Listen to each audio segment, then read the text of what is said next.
guys. You come back in. Thank you. You're welcome. Technical difficulty. I think I solved the problem. The router was in the back room and it came disconnected somehow. That's my luck. But we'll try this again. We're right at where we were. Turn the stove off. We'll get that heating back up again. Get our clean going on. Continue our conversation here together. Yeah, appreciate you coming back in. We look like we're flowing pretty good there with this understanding, but we got to accept what is, right? Shit happens and we flow with the punches, man. You move forward with open, honest communication. Yeet! Yeah, that's what I'm talking about. Accept what is, right? We got cut off, a little finagling, little this, that, and the other, and we're right back at it. So we got the flat top scraped off of all the big chunkies completely. Let's get this bad boy warming up again. I don't want to get it too hot. Got our bottle of water here waiting and ready to go. We're going to go ahead and get this damn thing cleaned up so we can make some more French dip sandwiches and accept all the bullshit that comes along with flowing through the river of life. Trying to figure out a way to understand what we can change and handle and what we have to let go, and so we can move forward, not living in all these splits of the river that fucking consume us when we end up in that place. And believe me, I understand that completely. I get stuck in that place of fear, regret, and pain, and my response is to fight the river of life, to make it what I want to make it. I will, and sometimes we can push hard enough, we can get certain things, but you can't fight against the will of the river. You gotta, at a certain point, no matter how bad you want something, if the river of life is flowing in a different direction, you got to figure out a way to let it go. So.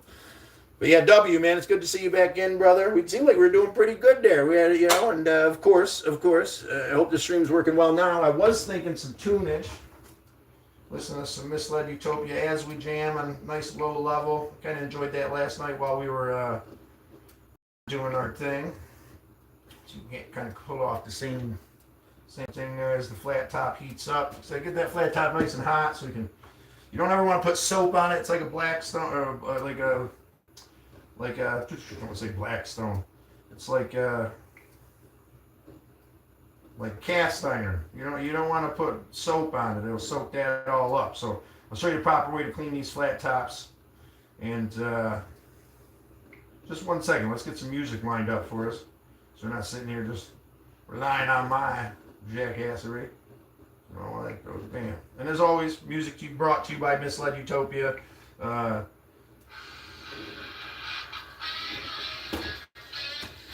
don't know if you guys can hear that at all, if it makes a difference, but here we are together again. Say hello as we get this flat top heated up so we can go ahead and get her cleaned up. Water, that's it, very simple. Make sure you have your scrapers with you. In step 1, we already got the big chunks off because we left it last night and should have. Step 2, get some water on that bad boy. Let that pull up all that extra grease and grossness. Use our scraper to drain it right out the back wherever you drain it. You probably have to do it 2 or 3 times until the water runs relatively clear to get all that off. Yeah, we'll let that go a little bit more this time. Let it heat back up.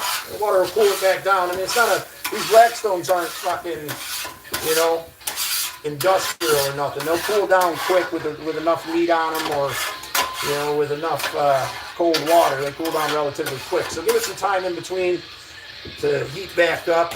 And how's everybody doing out there in YouTube land? Chris, hey, what's up, brother?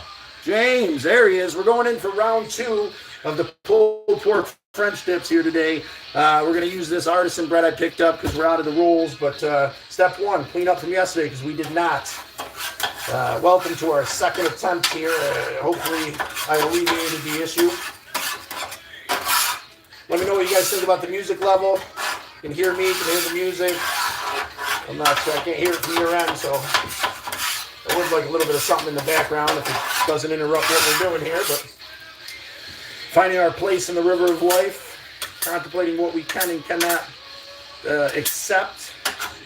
And if we can figure out a way to accept how that's going to help us flow through this river of life and make something more of this journey. Make a good sandwich. James, wait till I'm telling you, bro, I can't wait to make you a sandwich, bro. I'm excited about it. I'm excited. Maybe I'll pack up the flat top and come see you. What do you say about that? I'll strap this bad boy to the roof. Maybe we'll make some honey mustard and bacon on ciabatta. That's one of my favorites when it comes to the flat top. Some diced chicken, a little honey mustard. Again, I like the Swiss cheese with the chicken as well. Pepper jack maybe, you know. I guess it depends on how you're feeling. Give me a second, I'll get these things cleaned out.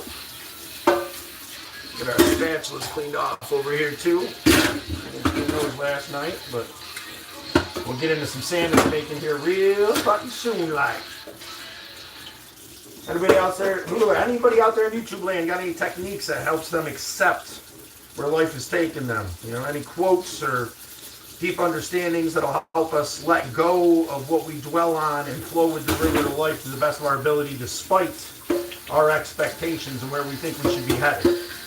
Would be very much appreciated if you're up for it. I mean, if not, just chill. We're making badass sandwiches, jamming out to some misled utopia. You doing things right, be part of the community in whatever way that makes you feel special and wholesome. Welcome, welcome, welcome. With open arms. There we go. Ah, nice and warm.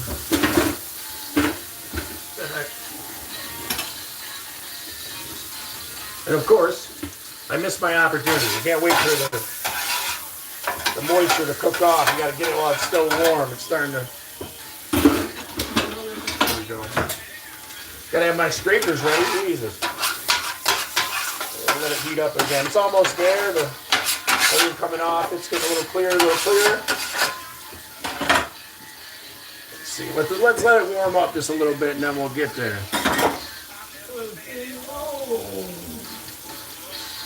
Round 2 on the pulled pork and French dip sandwiches. I mean, I got to get the au jus rolling then too if we're going to do French dips, right? Get this au jus heated up. There you go.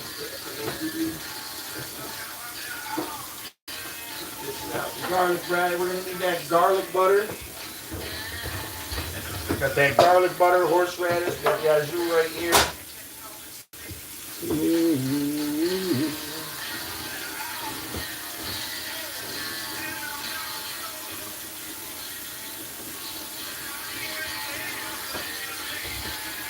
And save my soul.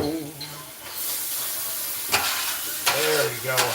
That'll be enough to pull all that grease off there. Sanitize your surface.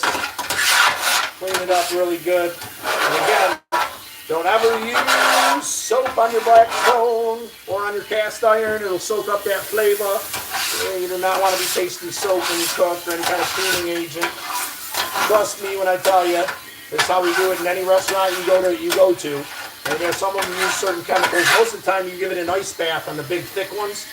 The industrial ones, you give an ice bath and then that'll scrape everything off, and then deep clean it every once in a while with some lemon juice. You really want to polish it up nice, but you know, it doesn't have to be every time. First things first, second things second, I suppose. Yeah. Give it another little spurts here. And we'll take that last spurt and we'll clean it up with a paper towel. Ooh, get a little warm though. Watch out now. Watch out now. Get a little warm.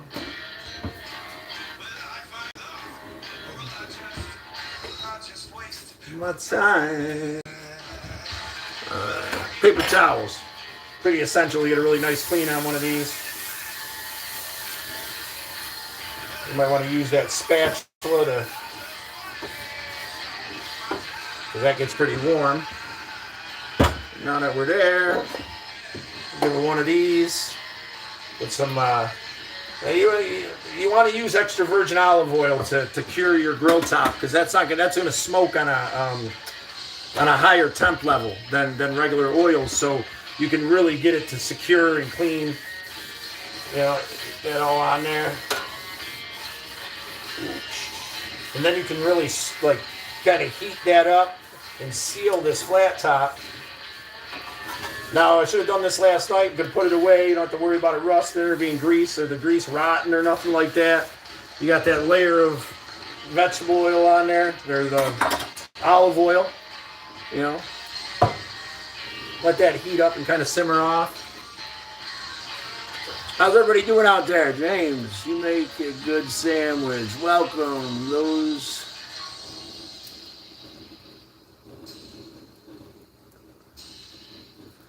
socks? What are you talking about, W? Yeah. Did you guys not fucking hear me again or something? Did I fuck up again? Yeah, dude, I'm using olive oil, extra virgin. That's what you want to use to season up your grill because of the high heating point. Unless you guys can't hear me. Can you hear me? Am I in this alone? Fuck talking to myself over here? Go grab my coffee. Hang on to your brick.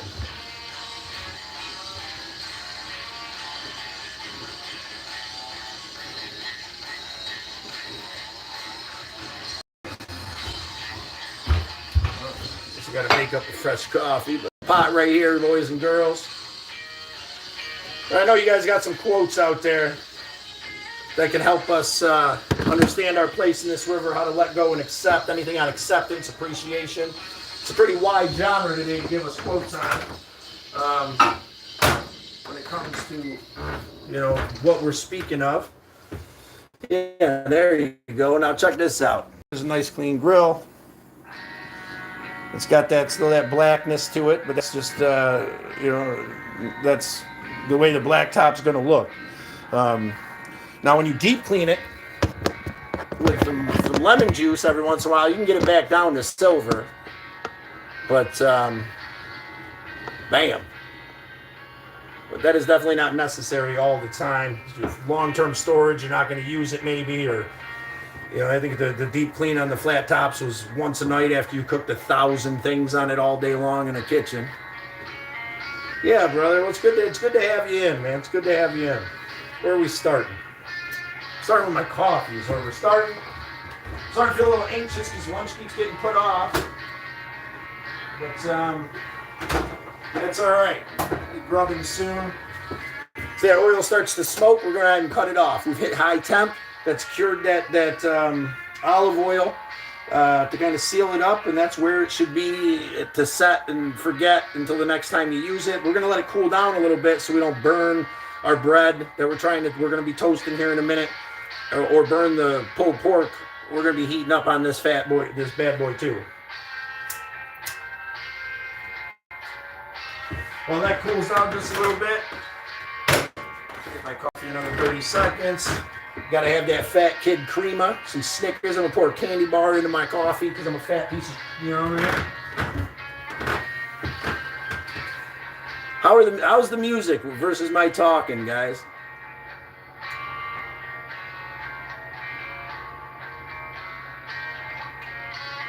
You like my socks? Oh, yeah. I don't know what you are, man, but there ain't no adults around to help me, I'll take the mismatched socks. That's how you know I never grew up. Right there. They both fit. They're both clean. Yeah, right? That's about as adult as I'm getting today. And I'm what you have to say about it. But I did talk to James. I did talk to Scott W. a bit about what we talked about last night. And, there's some real life hurdles there that might come along with him coming up. But we discussed that, and he's considering it. And I wanted to thank you again for helping me make that decision on what the next right thing would be, and using that fund that we've built a little bit on to do the next right thing. I think that we made the right decision, whether W takes us up on the offer or not, to help him out and get him out here for a couple days and feed him, help him spark drive, send him home, a couple bucks in his pocket. I think is a good idea, but there is some real life obstacles there. Again, I gotta turn the gas onto my fucking 1903 stove so I don't blow myself up.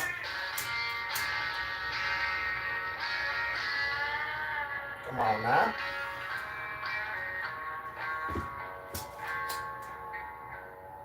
Did I just turn it? Oh, wait. You bastard. Come here. There we go. There she is. Let's get that au jus warmed up. God damn it. Good thing about this stove, it's simple,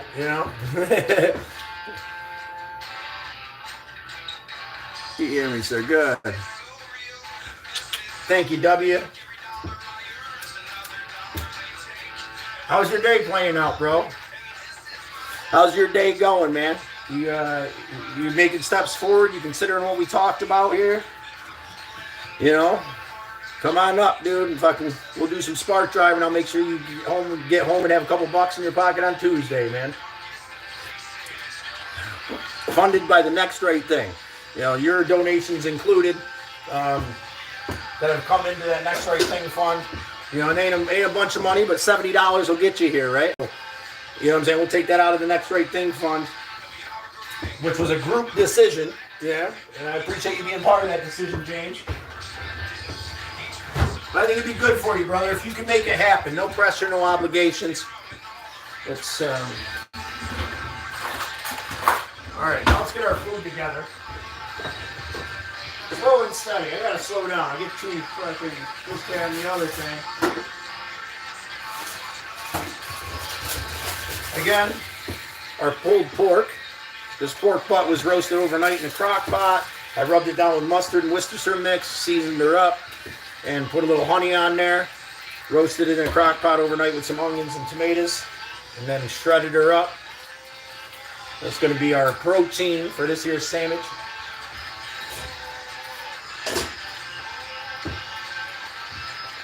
Slow down. Get a little excited. Get a little ahead of myself. Spatulas are ready to go.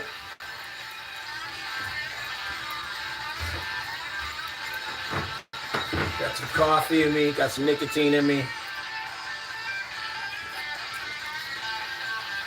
Hey, W, we appreciate you, brother. It's about taking care of each other, man. I'm glad that we could, we could try to push you a little bit to do what's good for you. Try to help you break that bubble, man. That's the whole thing. I know that when you're feeling lost and broken and the river of life has been trampling you back and forth through the rapids, man, sometimes a little lifeline there to take a break and take a breather can be a lifesaver, man. Help you really get some perspective on what you can do next to start working, putting those puzzle pieces together to get to that big goal. Like we said before, it's not one giant puzzle piece that's going to come and fix you and get you to that goal. It's all these little things, going to the gym every day, drinking water. How's doing my dishes going to get me online to do a live? Well, it's one little small puzzle piece, and then I cleaned up this and I did that and I started feeling better, hung the ceiling fan.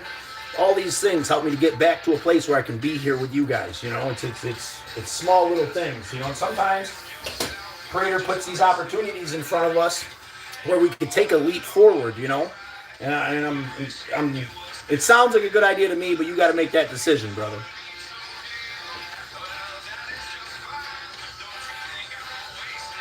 All right. We're cooking this little shit. Need some sandwiches. Get the bread going. Because this will go together real quick. To get rolling. Little Garlo butter. Yeah. Oh. Stick around a minute. You're going to like these sandwiches, man. Yeah, I wish I had some Swiss cheese to go on it. That would really make it. But we got this really nice,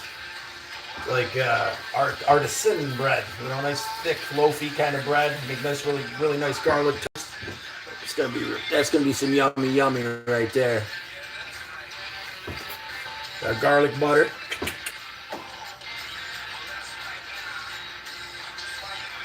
Hey, you know what? The garlic butter right on the grill. Let that melt up. It's a little cold. So I try to spread it on the bread, trying to spread it onto the bread and destroying our bread. Let's get that garlic butter.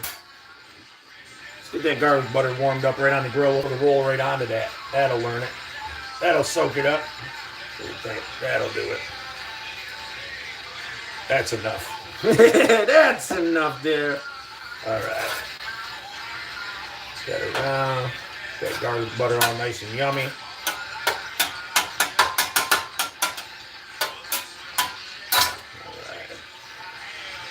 Might be a little heavy there. I got to heat up the meat too, so I could use a little bit of that garlic butter to heat up the meat. There we go. There we go, brother. Gonna need some help. We're all gonna need some help sometimes, ladies and gentlemen. Take that help. to the best of your ability if it's possible. You know, keep the door open. Try to say yes to the opportunities that Creator puts in front of you. It can be easy to say no out of fear, right? It can be easy to say no out of all these things that could, should, might happen. But if you don't take a leap, there's no reward without some kind of risk. Bigger risk, bigger reward, I guess. But when you got nothing and nobody, and you're sitting there broken and lost, man, taking any kind of risk, man, it seems like a decent idea. But who am I to say, right? Who am I to say? All right, that looks good. Kitty. We at the kitty song already? Garlic butter down. My kitty cat. Let's see. That's my kitty cat. Yeah, you know that's my kitty cat. Yeah, you know that's my kitty. Oh. Yeah, there's a little chunk there. Break that up a little bit. That's my kitty. Miss Letty Utopian, one of their kind of jokingly loving songs. He loves his kitty. It's a fun song, man. Might not necessarily be your thing, but.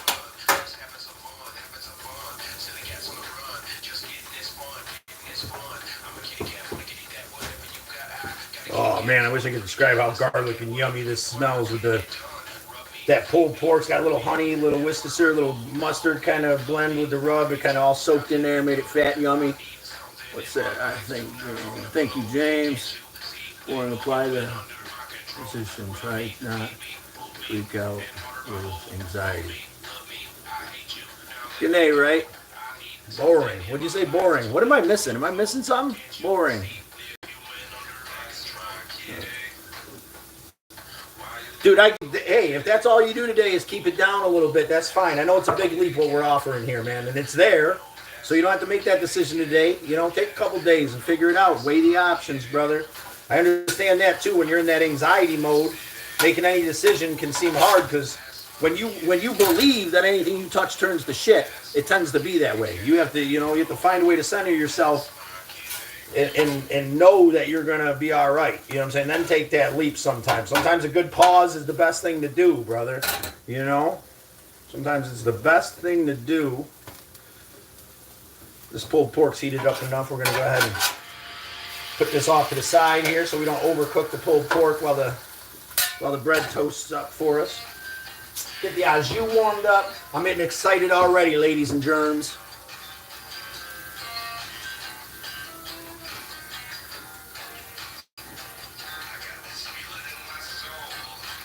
Oh, how a day was going, brother. I got you. I'm sorry, man. I'm a little all over the place. My grandfather always said my luck was so bad if I were raining Reginus outside, I would get hit with a big old fatty. Yeah. Wait, so here's the thing, man. I'm a living embodiment of Murphy's Law. Good, bad, or indifferent, it will happen to me. For a long time, I thought my luck was horrible until I looked at the big picture. You know what I'm saying? The most horrific shit happens to me, man. But, the most amazing shit happens, too, when I take that leap, bro. It's Murphy's Law for me. And for some people, I think it's higher than others. And it's hard not to focus on the negative. It's really fucking hard, man, because we're ingrained as human beings to focus on the negative so we learn from it and survive, right? So if we don't understand that there's a whole other spectrum to this. And most people that have bad luck, quote unquote, they have that other end of luck if they can feed into it and make that a reality. Edith! Beautiful souls, Edith, thank you. We're making another French dip sandwich here from the leftovers. There's a little tutorial on cleaning the blacktop there earlier if you ever need to clean a blacktop. And you can always go back and check that out. And Denny's certified, as well as Ponderosa, which doesn't seem like much, but when you're cooking every single steak on a flat top and an open grill, you gain some skill pretty quick. Where else was it? Applebee's and what was the other one? There was another one somewhere in the long that didn't fucking mean shit, but Learned that. Oh, Buffalo Wild Wings. I used to cook some fatty burgers, man. Fatty burgers. Oh no. Oh no. Let that toast up a little bit. I don't know. I don't know. I don't know. Come on, beautiful sandwich. Toasty, toasty, bitch. Come on. Toast it in my soul. No, we ain't got no sauteed onions. We ain't got no cheese, but we got the Hordo. Again, nice even spread of horseradish on that. One side we're going to put the meat down on. We don't want it overbearing, you know. That au jus will even it out. The flavor of the meat. I guess it all depends on how much of a bite you like, right?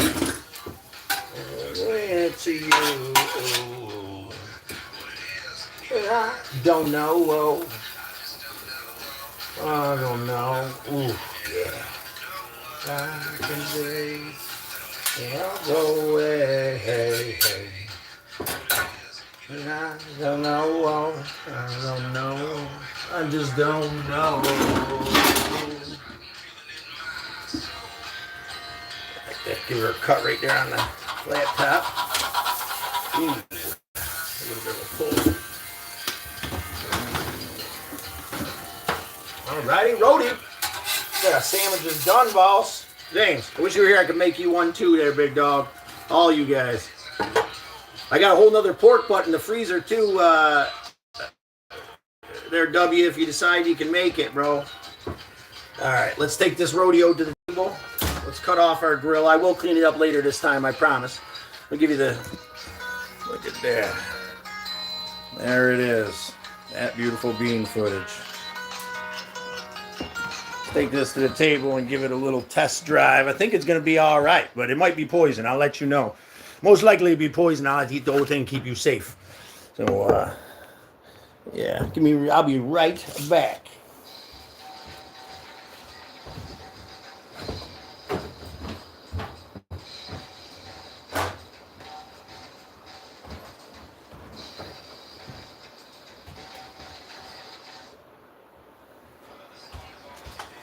All right, man. Damn. This lunch is too long coming, man. I'll be real with you. Oh, no. Anyway, fucking hey, there we go. Where we at? What we doing? You better stop it, you son of a bitch. Oh, you motherfucker. What is going on with this stupid fucking thing? There it is. There we are. Anyway, got my pan of au jus and my freaking Mexican soda there.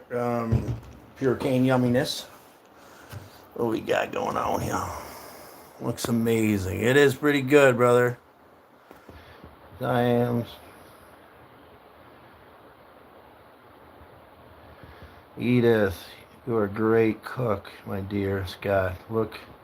Oh, it's a little bit of a junior rendition of what we had the other night. Obviously, I didn't have the sub rolls or the Swiss cheese, but we still went horseradish, garlic toast, yummy pulled pork French dip sandwich.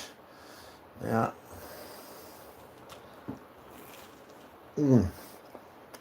Ooh. Yep. 110% poison. Don't worry, guys. I got your back. I wouldn't subject you to something so dangerous to your health and well-being.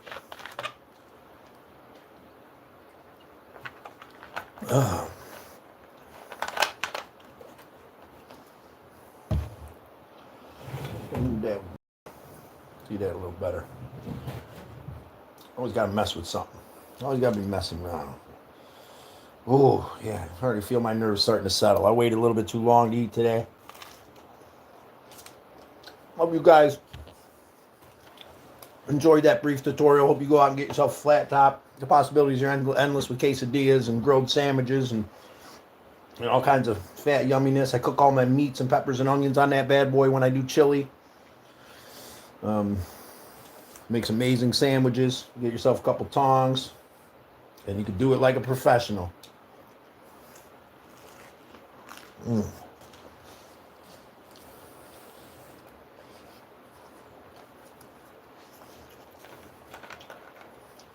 And like I said, W, I got a whole nother one of those pork butts. I still got like another sandwich worth of meat from what I cooked already, but I got a whole nother pork butt in the freezer. Make some fat kid sandwiches. Tell James, if James wasn't waiting on surgery, I'd tell him to go pick your ass up on his way here and we'd all fucking have fat kid sandwiches.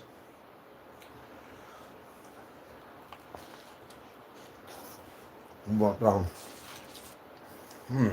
anybody have anything else good for lunch? I mean, it's going to be hard to beat the French dip pulled pork, but.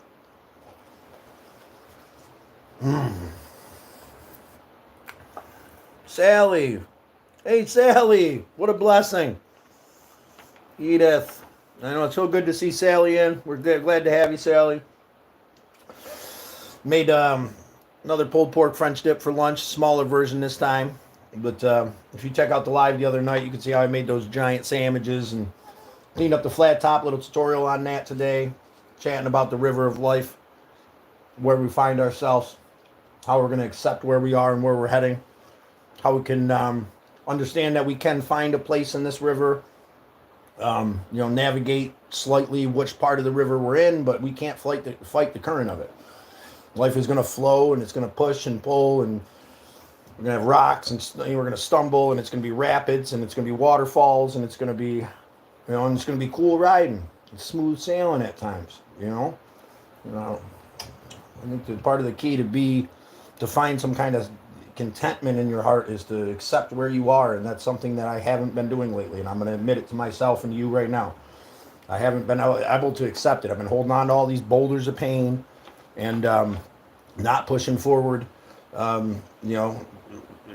under this weight of anxiety, depression, grief, and it's, but it's every time every shovel scoop of pain that I dig this hole deeper, every piece of the puzzle I take away and throw across the room because it's not doing anything right now, or neglect out of just, in general. I don't mean to passively torture myself when I'm feeling anxiety, but, we stop hydrating, we stop eating, we stop, doing all these things. We stop saying yes to life, and the no's get bigger and heavier as we go, and it's just, we got to figure out a way to start breaking that cycle small. And for me, it was taking a couple days and staying at home and getting some shit done, and then cooking some meals with you guys, having some fires, getting the house picked up and cleaned up a little bit.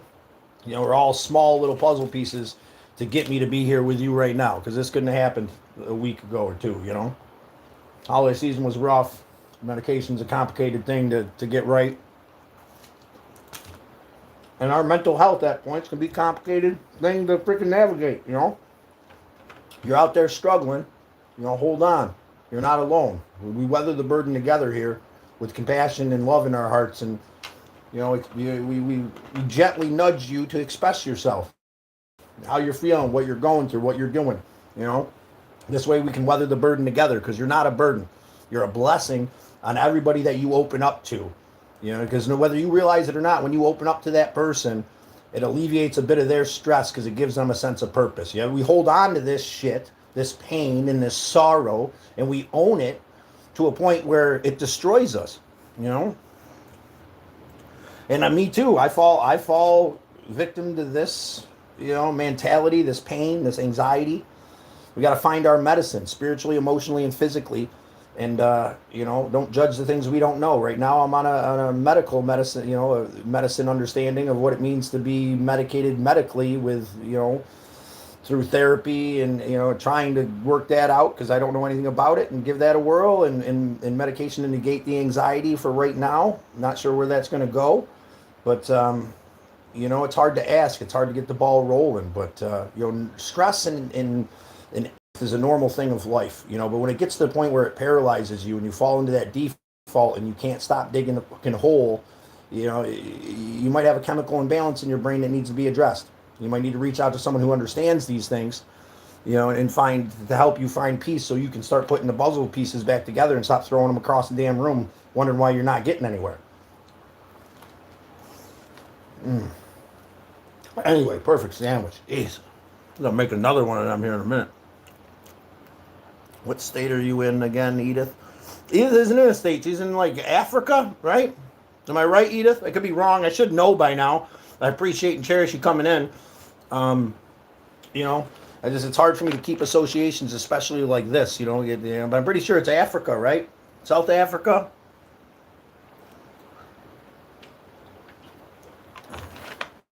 You know, friends from all over the world making connections and appreciation and hope. You know, we truly start weathering the burden together here again. I promise you that.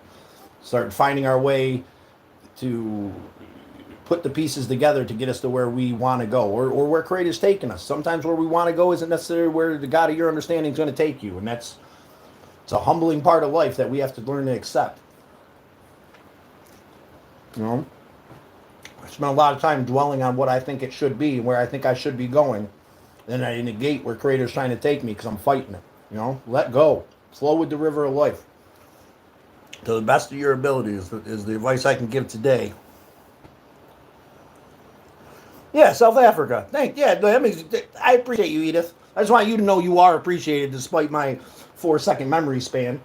You know, another thing me and Scott W. were talking about was the algorithm today here, and I'm gonna get back into tickling it on my end. But if you guys really want to support the channel, you know, go back watching old lives, or you know, so go into my playlist there and let a playlist roll, so it shows the algorithm that it's getting, you know, comment some stuff, and you know, show the algorithm that there's action out there, so it feeds, you know, this stuff, you know, because I don't know, I'm without expectations. I want to start indulging back in the YouTube thing and get the ball rolling so we can build this community of hope, respect, and appreciation, you know. And it's a group effort here, you know, especially I can't, you know, me watching my stuff don't do shit, but have me watching it. So, and there's a lot of positive, you know, that's been a puzzle piece for me lately. I'll be honest with you, going back and watching my older lives and taking my own advice when I wasn't in that place of paralyzed anxiety, and I had set myself free, and I was working on that broken child and accepting and loving, you know, myself. You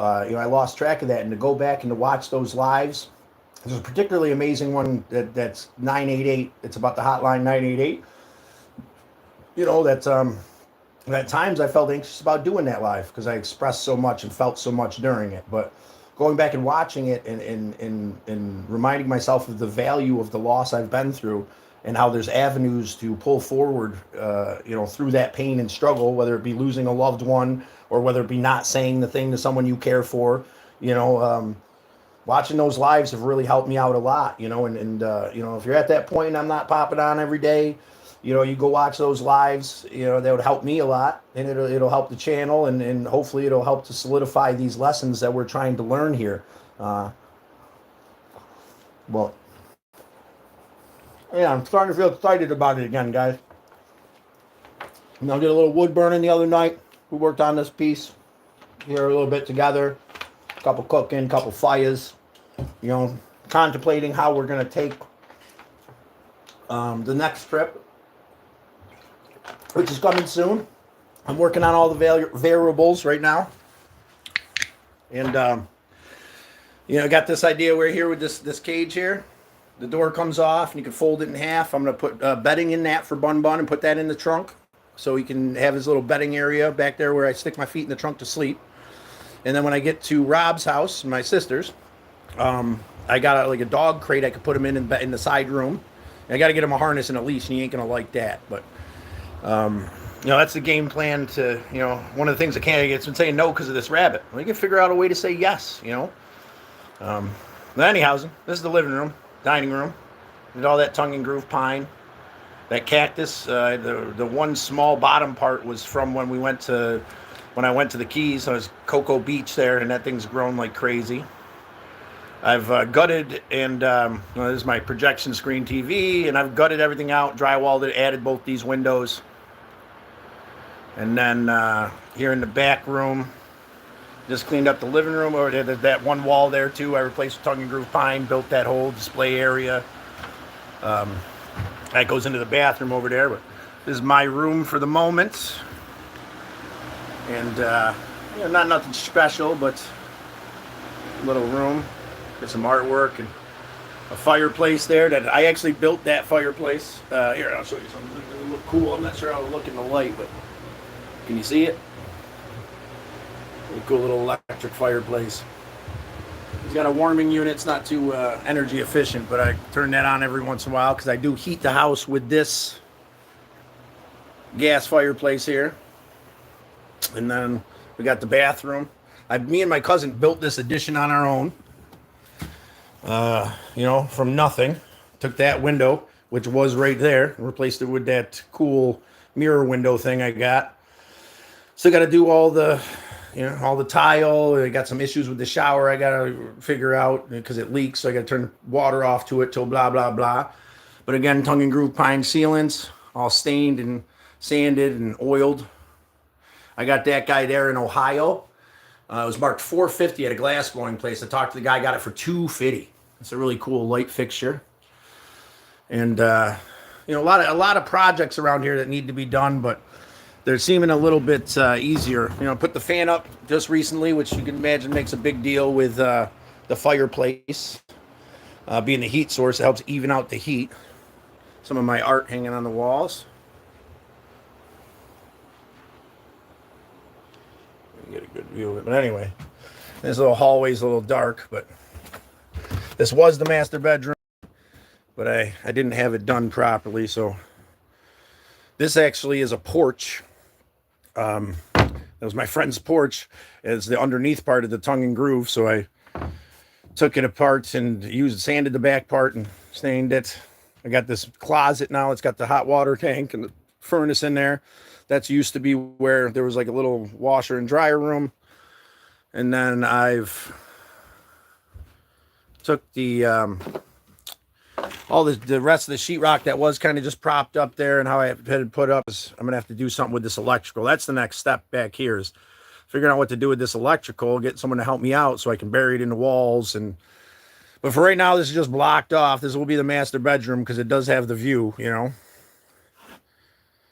As you can see, that it does have the view there. The fire pit where we had our fire the other night, right on the wood line. I mean, for a trailer, I think I'm doing all right. I picked up this window here for $100 at an auction. Me and my buddy installed that bad boy. It was the best $100 I think I've spent in a long time. We still got a ton of work to do around here, but step one is to get someone that has electrical knowledge, who's comfortable with it, to kind of help me negate this BS that's going on. Because there used to be a bathroom right there. Yeah, that's where the bathroom in the house was before we built that bathroom over there. And then this had a little weird thing, and it was just, there used to be a window there, and this was like the master bedroom, but it was like, there was carpet down in here with cigarette burns all over it and blah, blah, blah, But I think it's coming together pretty good. The closet's actually pretty big in here. It's full of junk, but we got some, the hot water tank used to be in what's the hallway out there. We had to move that and move the hallway to this out. I do got some cool stuff in here. My walking sticks, punching gloves. I have a full set of Kiss figures. Just cool tchotchkes, comic books, and Mad magazines from the 80s. Just stupid stuff, fishing poles and whatnot. And there's one more room to show you, actually, on the other side of the house. If you guys want the grand tour, we're doing it, right? So I got the tool room on the other side of the house. Shut that. So it's got 3 bedrooms. It's my room there. I built a in-wall slider. This door slides right out. I gotta fix the hook up there, and then off of the dining room area, there's one more room, which I actually did a little bit of cleaning up lately too. I got this door frame at for $15, the door and the frame, from a restore store. They're like a thrift store, and then this is the front room, which used to, if you look at the floor, used to be a wall right here. This used to be the entranceway into the living room, but I freaking took that all out, and I made that entranceway there, and I made this whole area part of the room. As you can tell, I used to have flooring down, but it's become a tool room, wood room, artwork, tie-dye kits, and scrap pieces of wood, and freaking old cannabis stalks that I'm going to use to make cool things out of. But yeah, I got another pretty big room that's got a little bit of everything in it. But that's my casa. Appreciate you guys sticking around for the tour. My dear Lady J, I'm doing well. Thank you for asking. Oh, Lady J, I didn't even see you on here. Fantastic view. I'm glad you appreciate it, Lady J. It's good to have you in. You missed the sandwiches again. You're gonna have to go back and watch. You should go back and watch the French dip, the first one, that I made a couple days ago. That I made a giant French dip pulled pork sandwich. Yeah, I'm just having fires, chilling, taking a couple days around the house. Another little piece of art that I really enjoyed making. I think I showed you guys this before, but I made that out of like an acrylic woodworking slash, like sculpture kind of deal.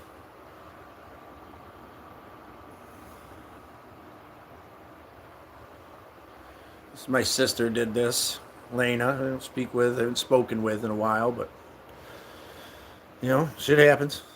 And it is what it is. But anyway, thank you, W. I'm glad you appreciate it, man. I mean, there's a lot of work to do here, and I think part of this whole thing of the acceptance of where we are, has to do with taking yourself out of what you've done. Like I look around here and I see a million things that have to be done. The shower thing, the floor needs to be supported, this thing, the furnace is up, the la. But it's like, before I tore all this out and put that doorway in and tongue and groove pined all this and put in windows. This was all that cheap laminate trailer bullshit in here.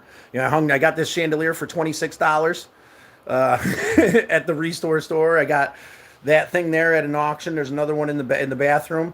I did a little bit of this clip together stuff. The tile was a bad idea in the trailer.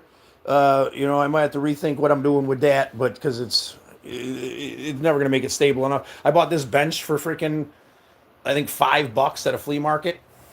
Got this table at an auction for $40. Those couches, brand new from Ashley. The set is $5,600. I got for $500 at an auction. There used to be a little hallway here where that painting is, and that went through into the laundry area, and then this was all that bullshit trailer shit, and that's where the hot water tank used to be before I put it into what's now the master closet in there. But yeah, man, slow and steady, I guess, and it's hard to see sometimes what we've accomplished from the inside because we see it every day and we know every single thing that needs to be done. And we do the same thing with ourselves. I do the same thing with myself. I don't give myself the credit for these little things. I don't give myself the credit for pushing through today or for striving to be 1% better. I beat myself up about it not being enough, and you're enough. What you did today, if you pushed forward and didn't give up, is enough. And I appreciate you being here and pushing forward through that.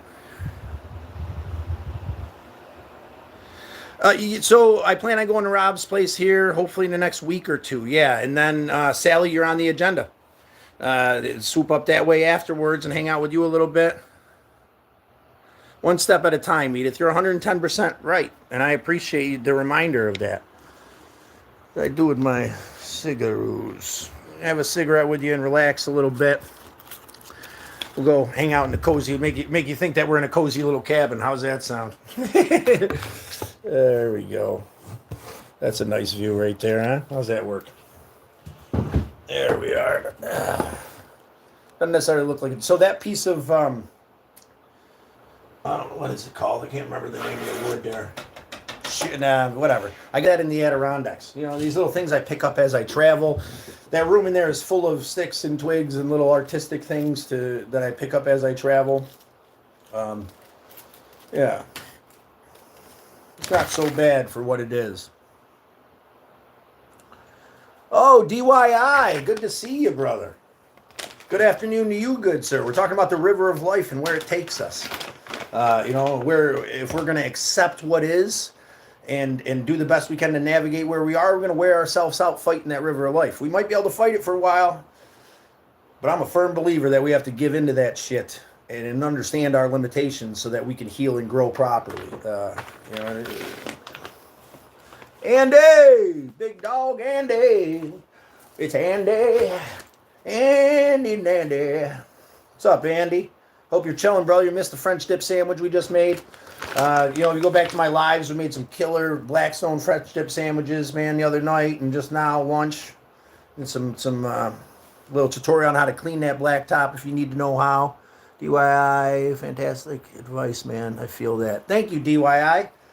I'm doing my best to take my own advice lately, brother. And like I mentioned earlier, like I've been going back and watching my other lives because I've been digging the hole with depression and anxiety lately. You know, and I've been trying other avenues with medication and trying to get into this therapy thing is stressful and 1,000 phone calls and but I can't criticize anything till I try it and it's helping me slow and steady but it's only a piece of the puzzle. You got to take care of yourself and hydrate and reach out to friends and do what makes you feel passionate so that you can take all these small little pieces and turn them into actual achievements. I know I'm a firm believer that there isn't just one thing that's going to get you there. Whatever you want, it's going to be it's going to be a whole lot of small little steps before you get there, without a doubt. Like I said, I got up and I moved without expectations, like my father said. I got up and I did the dishes. I got up, decided I was going to stick around the house and clean up a little bit. I decided I was going to push through and stop saying no to doing that fan because the electrical and all this shit. And, none of those things on their own could have got me here chatting with you right now. But all of those things, slow and steady, were pieces of the puzzle that bridged me to be able to get back on here and speak openly. Feel good walking around my house and showing you guys. I wouldn't have been able to do that a couple days ago. I felt disgusted in myself and I just sat here feeling overwhelmed, But yeah, take that for what it is, man. Slow and steady, nice and easy. Andy, how you doing today, brother? You got any words of wisdom? You double tap that screen? Jerry, there's the big dog. My nephew, Jerry. You going to double tap that screen, brother?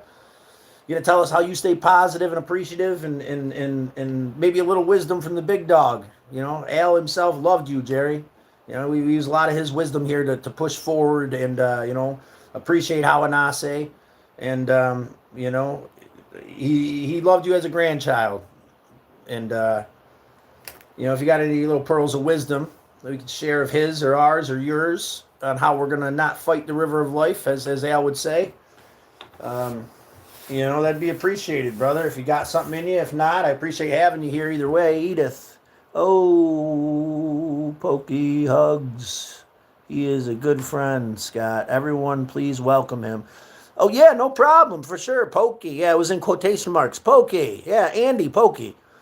Yeah, we appreciate you here, Andy. I hope you're a member of the Turtle Herd. All you got to do is subscribe. Whether you subscribe or not, we're in this shit show together, man. We are brothers in arms in this world trying to navigate the river of life. So, but we implore you to subscribe and support the channel so that we can grow this community of love and respect. And push forward with that and trying to find these tools and understanding this concept that we're talking about here. How if you're feeling like shit and you're broken, it's not going to just be one thing that's going to fix it. You're going to have to go out there without expectations and do a bunch of little shit, and it's going to take you there. It brought me here. You know what I'm saying? I couldn't have just got up, and you can't put all those expectations on all those little things. You just got to do them. I couldn't put the expectation that you got to take those little things and chip away and take care of yourself. Do your dishes, wash your ass, feed yourself, have a little fire out in the backyard, and make some sandwiches for your friends, And it's good to have you here, Pokey, without a doubt. Everybody show love and respect to our new friend, Pokey. And, deeply appreciated to have you here today as we chat about this concept, the river of life, that, a great man tried to help me understand, tried to help me stop fighting the current of life, tried to help me to understand that I can only navigate just a bit back and forth through the river of life to try to adjust where I'm at to kind of hopefully get to where I want to be, but also got to accept that it's going to take me to where it wants me. Life's going to take you there, man. You're going to fight against it and be wiped out, or you're going to let it flow. You're going to accept it and set down the boulders of pain, or you're going to fight against that current. You might be able to withstand for a while. You might be able to withstand for a hell of a long time.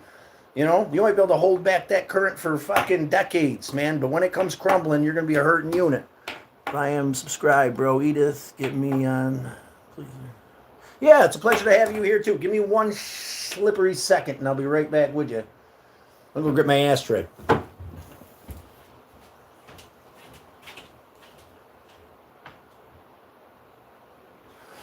Finding the joy in the simple things. Oh, there's one more thing I do want to grab for you guys. Kind of fell into my lap the other day. And yeah, I really appreciate it for this gift, especially now in this moment. It's funny, these things that might not have the most value to us, how much value they can have into the future. Losing Al and Unknown. What's up? 1, 2, 3. Unknown, brother. 80, 80, 80. Whoa. It's good to have you, brother. Thank you for boosting up my chat ratio, my friend. We appreciate you, man. Have something clever and appreciative to say. What timed out? Weimer 60. So I got timed out for 60 seconds, brother, for spamming. That's thank you, W. Stick around for 60 seconds there, Unknown 1, 2, 3, and express yourself anyway. But say something, man. Say something. You hate what I'm saying? You're struggling with where you are at life, or is it hard for you to accept life on its terms, man? Say something. Just come in here and A, B, A, B. If you can't spell, just say hello. Just say hi, H-I. It's that simple. We'll chat with you. I'll say your name out loud. If you're in pain, write pain. You don't have to like verbalize it in any other way than very basic, brother. And we're here for you. But I do, if anything, I appreciate, it being put on stop because you were blowing it up a little bit too hard. But, all you really did was jack up my conversation ratio there, so it's just, yeah, we do appreciate you, Unknown, and why W, we appreciate you too for kind of you got to put a check on these people too, even though we appreciate them. But anyway, this is a little gift that Al gave me one day in a particularly dark moment of my life. It's a laminated saying here. My eyes it's still kind of shot, but let's see.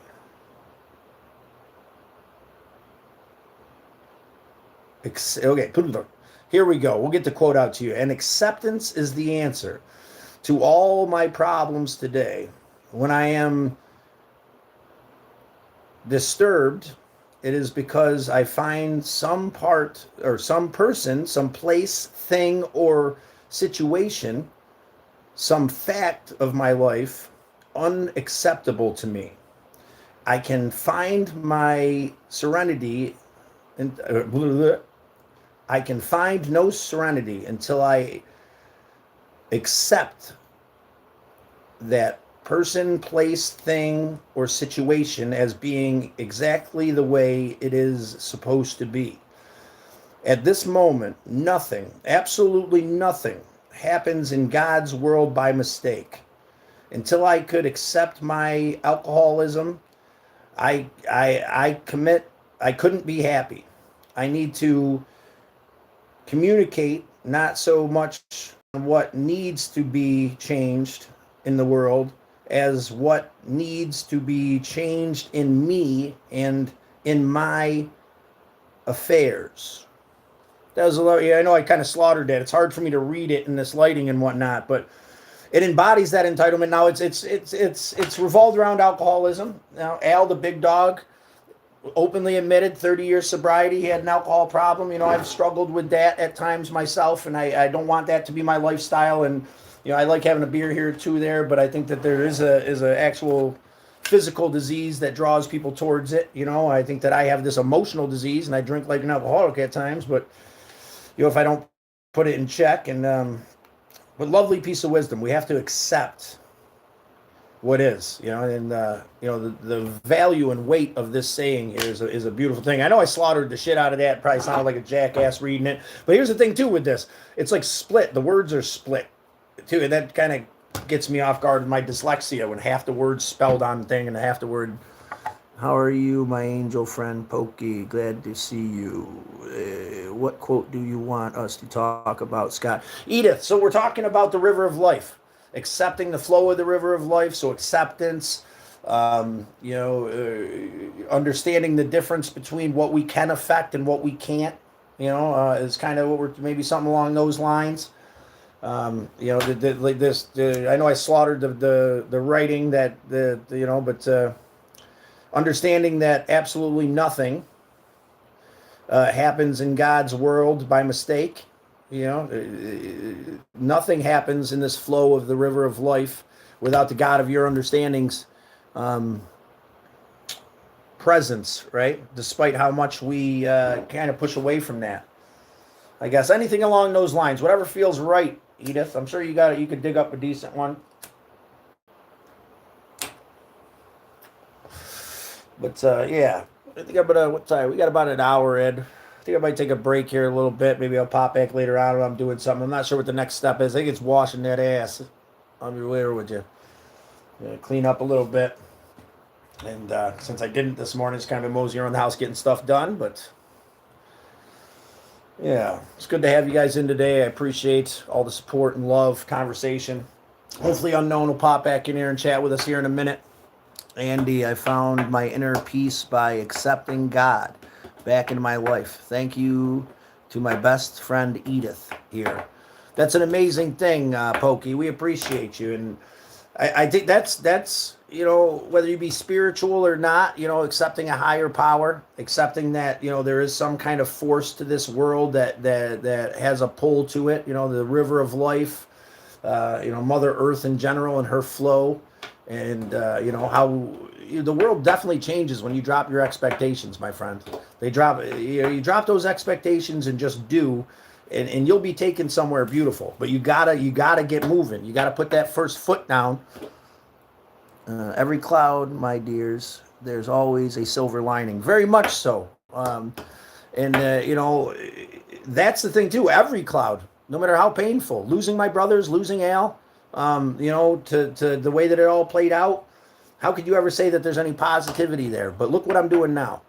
I'm spreading their love and their compassion. I have something here in my hand that means the world to me because it was given to me before this great man I see as a father passed. There's the silver lining. The silver lining is that we could take what happened to my brothers and this great man I saw as a father and turn it into something beautiful through expressing their points of view, and how through open, honest communication and acceptance, we can grow. Life is like a river, ever changing and always flowing. Thank you, Edith. That's a beautiful one. Perfect. Right on topic. Ever moving, ever changing. Al would say when you're stressing out, when you're doing this ruminating thing, what you're doing is you're worried about all the possibilities of what could be, right? There's all these splits in the river of life up ahead. And when you're worried about each and every one of those splits of the river, you're consumed. You're living in all those different dimensions. You're living in all those different realities all at once. And who can handle that? You can't handle that. You got to figure out a way to reel yourself down, kind of be conscious of what's coming in the river of life, but, accept where you are. Because if you're overwhelmed by the 7 or 8 splits in the river ahead, you're just going to be paralyzed, not making a move towards what might be good for you, or where Creator really wants to take you. God of your understanding wants you to be, I'm a firm believer of that, without a doubt, without a doubt.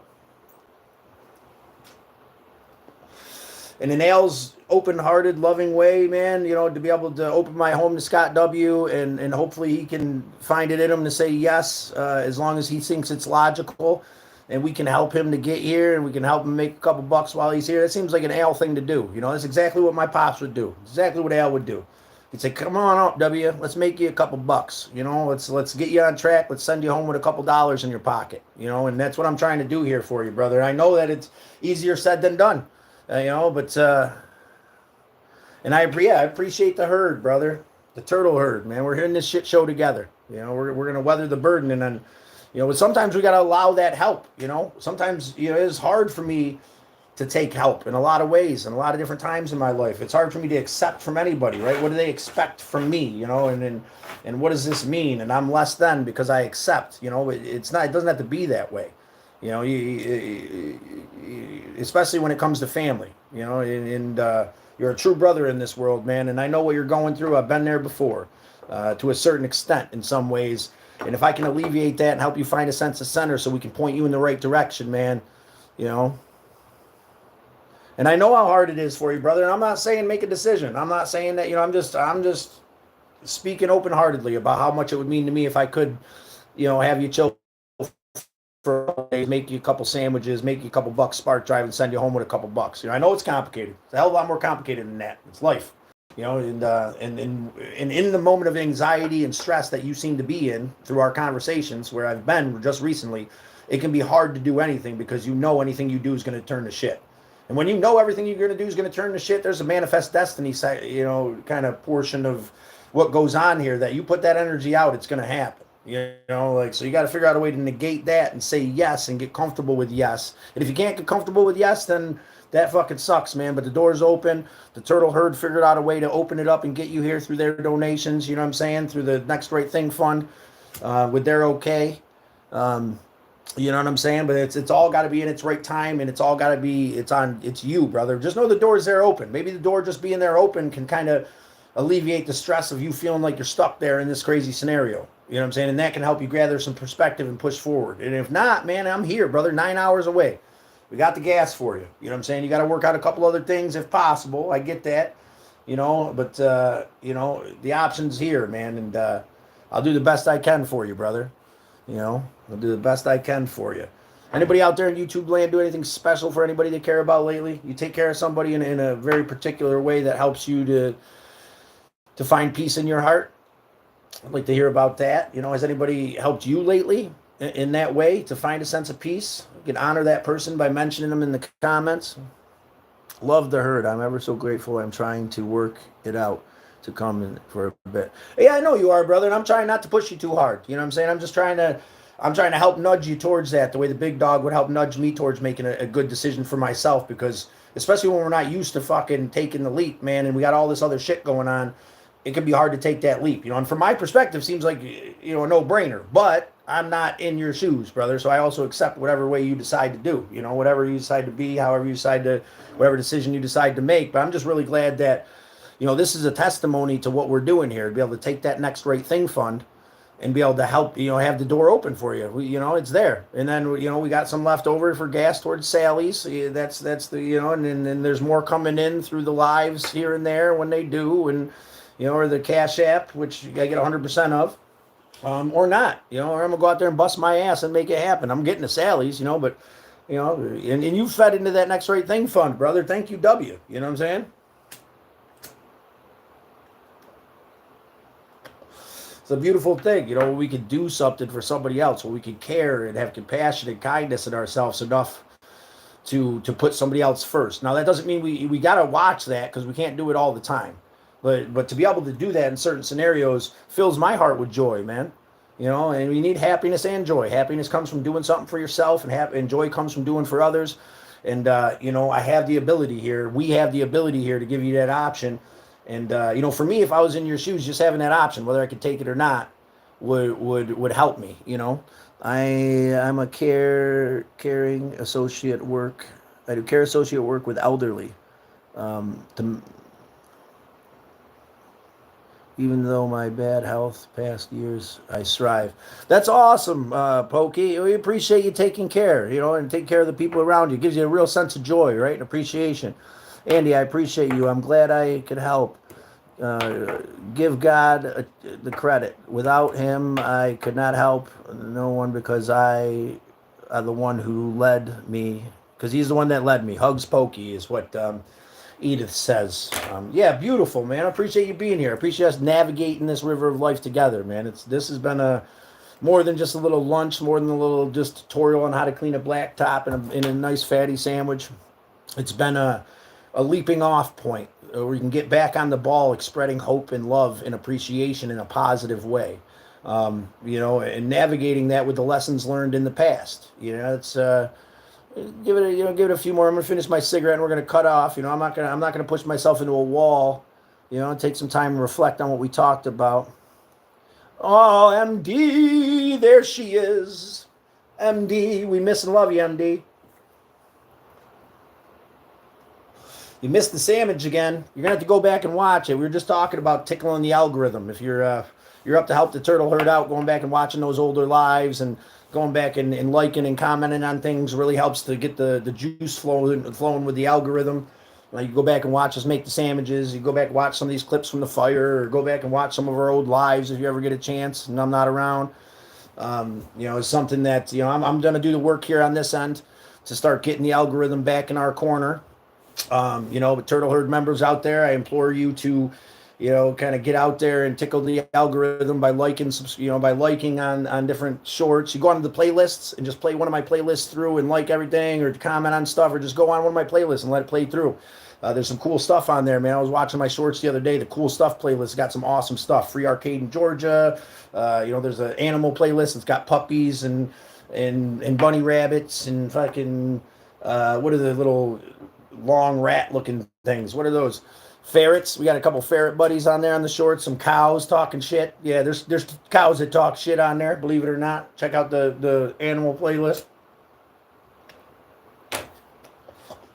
By doing that and letting that roll, it gives watch time. It gives the algorithm an understanding that this conversation is valuable and people want to hear it. So we can help our brothers and sisters grow out there. So I can spread this knowledge that was given to me and have a sense of purpose. Ferrets. You can have them degland. These ones didn't stink. I met them in a parking lot. A lady had them in a cage in the back of her car in Georgia. Look under my animals playlist. These on there. Check them out.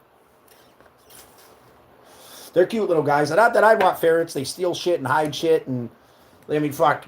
I got a rabbit, a chunky pain in my ass. Snips my shoelaces and pops holes through my socks if I don't pay attention when he wants. And then doesn't let me pick him up and runs around the house free range and shit. That's part of the tour I didn't give you guys. Hey, I gotta say. So there is... Let's do this. This is Bun Bun's toilet area here. Keep that nice and clean with pine. And then his water dish and whatnot when I'm not just sitting there. And he's got the whole free. I had to block off the back of this because he's hiding inside the couch. So I had to block that off. But I almost bet you if we stick the camera back there. Is there a light on this? Can I do that? I thought I could turn the light on. Oh, here it is. Bam. Bet you we'll catch him right back there chilling. No? Where is that? Oh, man. Where you at, chunky bunny? Ooh, where'd he go? Now we're on a bunny hunt. You chunky little bastard. You're hiding from your pappy. Where are you? Where are you at, chunky bunny? He's kind of mad at me because I had a buddy stop by earlier and I pulled him out and he don't like to get picked up. Maybe I shut him in that back room. Not supposed to be in there, but I did have this door open a little bit. Where you at, chunk? I bet you I throw some carrots on the ground out there, he'll come running. Yeah, there's a playlist on there too of make sure he's not in here. On my playlist, there's actually a Bun playlist. Some cool shorts I've made and a long form farewell to Bun, which was like one of my first long form episodes ever made. And try to keep the door. Come on, you idiot. Trying to do this with one hand. There we go. All right. There's his little bed so he can lay by the fire. Now I'm starting to get concerned. He ain't got too many hiding spots. Bun, where you at? You know what? This fat bastard. Oh, I didn't show you the kitchen either. The cabinets I painted.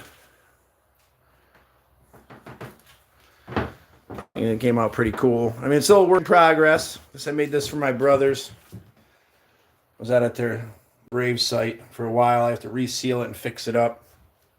But let's get some carrots. We'll get this chunky bastard out here. Almost guarantee you. Come on. Won't take too much. Guarantee a little carrot thrown on the ground out there. We'll get him out of his hiding spot wherever he is. Give it a little tap. Chunky, where you at, Bun? He'll do this sometimes. Now something he'll pop out of nowhere. But where the hell were you hiding? He's not in there. What? That's like his spot. That's his go-to. Hope he didn't get in here. I don't want him to chew the... Yeah, I didn't show you this room, too. This is my room. Did I not show you this? Because I had the other two cabinets here that I use for... But, where the hell is he? Is he in there? Come here, chunky. Nope. Wow. He's hiding good. He must be pissed. I think I upset him. He's probably hiding inside the couch. Throw the carrot over there. Maybe you'll hear it. Anyhowsen. That's enough of a bunny hunt. He's all right. He's probably hiding inside the damn couch right now. Anyway. MD, be right back. Awesome, MD. We appreciate you. Slow and steady, nice and easy. And understand this concept of letting go and setting down the boulders of pain and allowing life to take us exactly where it needs to be. Just as a river flows smoothly and steadily to its destination, so too can we flow smoothly and steadily through life. Edith, I love it. Thank you so much. It's exactly what we're talking about. That's the exact metaphor that Hawanase was trying to get across to me in my younger years. If you are interested in Native American wisdom, there's a book called To Become a Human Being. It was written by Steve Wall, but it's a collected knowledge of Leanne Shenandoah's knowledge. It was actually, so Leon Shenandoah was the Tanadaho of the Six Nations. And in his position, he couldn't profit from that position in any way. So what he did was he wrote letters under the pretense that when he passed, his friend, who was a writer, would organize these letters expressing his points of view on the world and life and spirituality, creator, God, and he wrote these letters to his friend to publish into this book To Become a Human Being after he passed. There's a lot of beautiful wisdom in there and understanding and acceptance for other religions. I mean, Leon even says in there that they believed in Jesus Christ. They called him the peacemaker. And in their understanding, he was born here and he did some pretty amazing things, carved a canoe out of stone, and he, imparted the lessons and wisdoms on how to live, these core beliefs that the Native Americans had. And then he left across the ocean. And when he left, in their understanding, he went to Europe, and then what happened there. But, who's to say? I mean, if we're going to believe in a Trinity here, then why couldn't it, he had been born here and there with the same message, basically, if you look at the traditional teachings, and who am I to say exactly? I mean, and the other thing is that in the creation story, as far as Leanne Shenandoah expresses, there was a great flood. And all the righteous natives who followed the peacemakers, Jesus's, understanding of what it meant to be a good human being and to move forward, were saved in a cave. And just like the flood wiped out, the philosophies are so identical, and these philosophies were here before the Europeans came.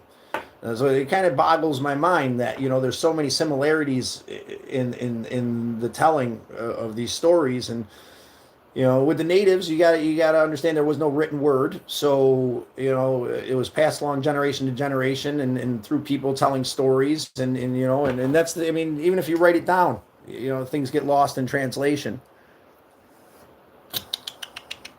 What is your most childhood memory? What is my most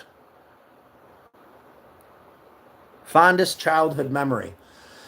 Well, so my grandfather, who took care of me like a father when I was a young man, he passed away when I was 9, but I used to go to his house all the time, and he worked at a truck stop overnight. He was a Marine, and he was a retired ex-Marine, and he worked at a truck stop overnight running the way station.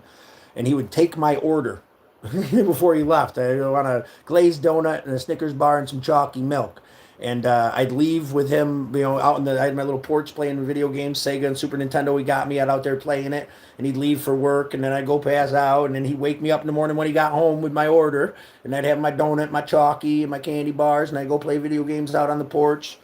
Super Nintendo, Sonic, he had a Sega and a Super Nintendo. So my grandfather actually built me a little play fort out of pallets. Just a little box that he covered in. And I remember moving one of the pallets and there being a scorpion on it. Like a tiny little scorpion, little clear-looking scorpion. I don't know, scorpions around here, where the hell that came from. But it was on the pallet, and I remember that specifically. But he made this pallet box, put cardboard all around it. And my grandfather was a great man. He got me a BB gun, taught me how to shoot and the responsibility of shooting at a very young age, and I was the youngest grandchild, one of the youngest grandchildren, but I was the only one that was allowed to carry and hold my BB gun, and have a BB gun because nobody else, because I took seriously what he taught me about, the safety of having this tool that he was allowing me to use. So I learned a lot from my grandfather before he passed at 9 years old. He was working on he was working on a car. That day I was with him, and he was working on the car. My aunt came and picked me up, took me out on the boat, and he decided to stay there and work on the car, and it rolled back and crushed him while he was working on it. And still, yeah, it's my grandfather was an amazing man, and to lose my first father figure at 9. But here's the thing: we're talking about the blessings, right? The blessings that came along with everything he taught me. It's not, the conversations on what it means to be a thief. I remember him saying explicitly as a young man that if you need to steal to feed your family, but if you could afford that loaf of bread, you're a piece of shit. You know what I'm saying? But if you need to go out and you need to survive, you never steal from your brothers and sisters. You know what I'm saying? If you have to go to Walmart and, whatever, some big conglomerate and do what you got to do to survive, that's one thing, that's survival. But what it meant to be a good man, there's this gray area, I guess he was trying to explain what it meant to be a good man. Not that you should be stealing anything, but I guess, and that's all of that is, the epitome of the positivity of my childhood. There was a lot of darkness and a lot of abuse and brokenness, but, the time I spent with my grandfather and the lessons that he taught me and, how I've carried those through, that turned me into the young man that met Ale. When I met Ale, I already had this foundation of respect that my grandfather laid before me, and I handed that respect to Al, and that's what kept me around and allowed me to be part of his life. So, like, how much value there was there, and despite what I wanted, now I would rather my grandfather be around, and he there was value to his life and his passing. It made me take those lessons very seriously, and because I took them so seriously when I met Al, I was able to be taken into this family that valued me because of the moral standing I had that was given to me by a great man. Now, my grandfather's more of the cowboy. We used to watch John Wayne movies, but he was. I think him and Al right now are having a toast to me up there in the fertile hunting grounds, and how their combined love has come together to help us make an impact in this world. And that's a beautiful thing. I lost my grandma when I was 8 or 9. She was my favorite person. I'm glad to hear. Well, I'm glad to hear that you had that favorite person. And I understand that feeling, especially such a young age. It was hard to wrap your head around. This pillar that it was my father at that age. And I'm sure your grandmother, this pillar of love and beauty. But I appreciate you expressing that, MD. Saying there's value there. There's value in that silver lining that Lady J was just talking about. There's still pain there. A little choked up talking about the old Gramps, Ron Wiley. I was Grandpa's little sidekick. I was running around the yard with my BB gun, burying hidden treasure and building tree forts and playing video games. And losing him at a young age. But the Creator provided. Creator provided. The God of my understanding, God of your understanding will provide. I needed a father figure, and by the time I was 16, I had met Al, and and because of who my grandfather made me, I was able to forge a relationship with this great man who taught me these beautiful lessons that now I'm trying to share to the world. Yes, exactly. We have a special one. Lady J, she is here. I missed her. Yeah, you must have missed her. She was here. Yes. Anybody else out there got a fond childhood memory they'd like to share with us? A particular moment in time that has helped define you? Scott W., I appreciate you bringing that up. I know it brought up a whole sectum. It wasn't just one little thing, but like my grandfather was that thing that was this pillar. A lot of us don't have anything positive in our life as children, and I think that causes this anxiety and trauma as an adult. There's a lot of abuse and pain and darkness with my mother and her barrage of boyfriends and her decisions and her pain, that I realize now has affected me and how I travel throughout life. and only recently in the last couple of years have I realized that I have to take all this shame and pain and regret that happened outside of my ability to do anything about it as a child, and stop filing that under shame and regret, and take it out and file it under compassion for the child that went through it. I was very lucky to have my grandfather. I was very lucky to meet a man that took me in as a son. After that, but it was all because I was doing the next right thing before I even knew what that meant. And Al helped me define that. How Anase helped me define it. I lost my beloved dad at 39 and now 53. It's been a long journey for depression and denial, but now my fire in my heart shines bright. Thank you to Edith.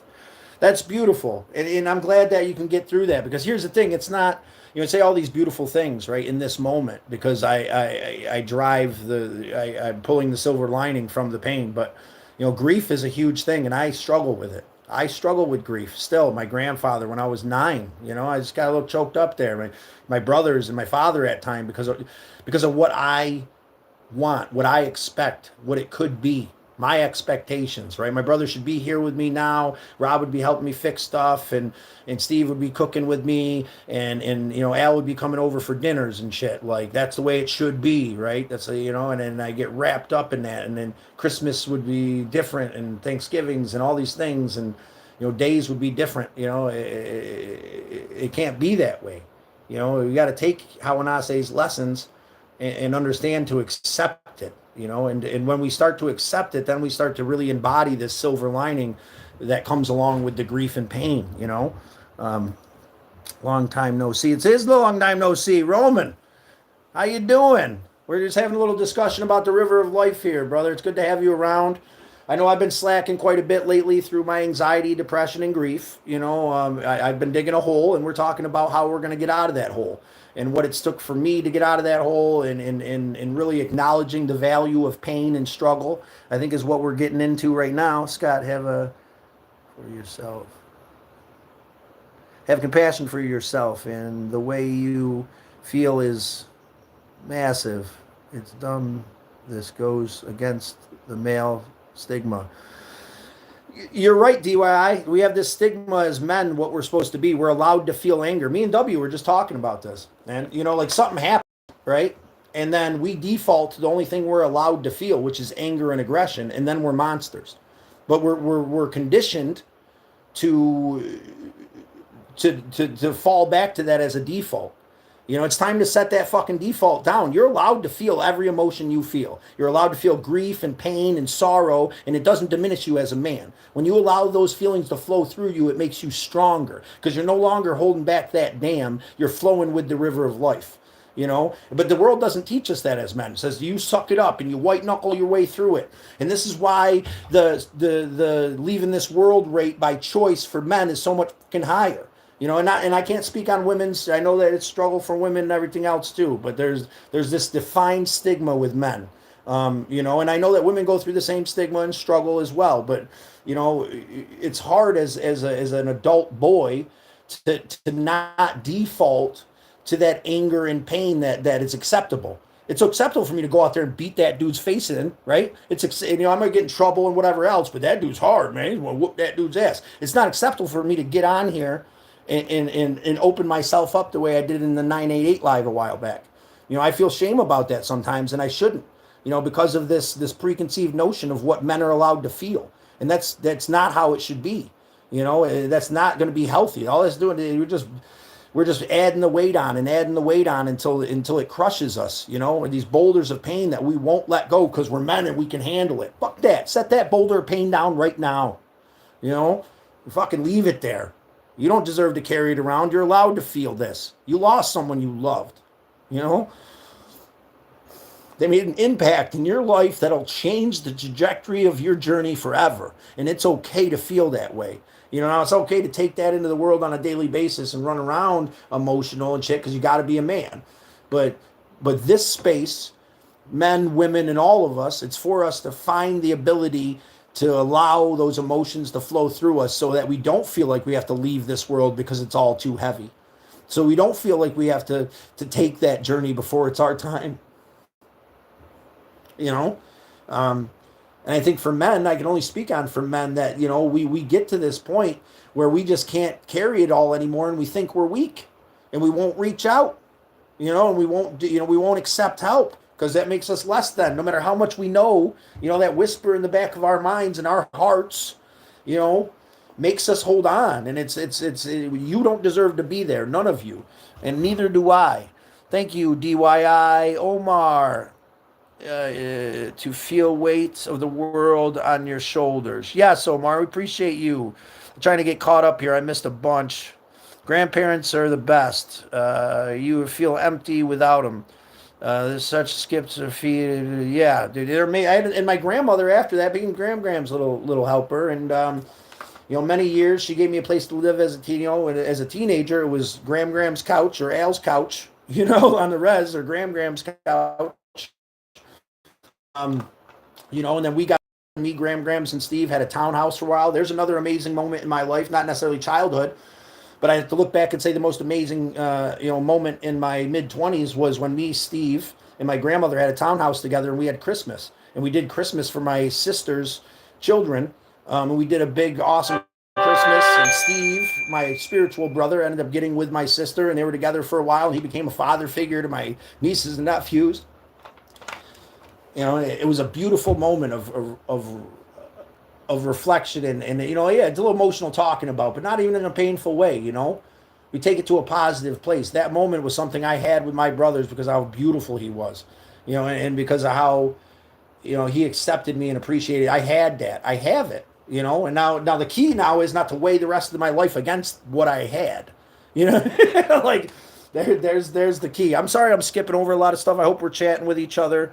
I see Omar in there. I see Edith is saying some amazing stuff. MD here for you, Scott. We love you, MD. Hugs to you. Thank you, MD. And hugs right back, right? We're here. We're weathering the burden together today. And I'm excited to be back on the ball and be on a place where we can have this discussion open and honestly. Because this is what it's about. It's about making an impact into this world in a positive way to reflect the loved ones that have come before us and started their journey. Because that's all we can really do here.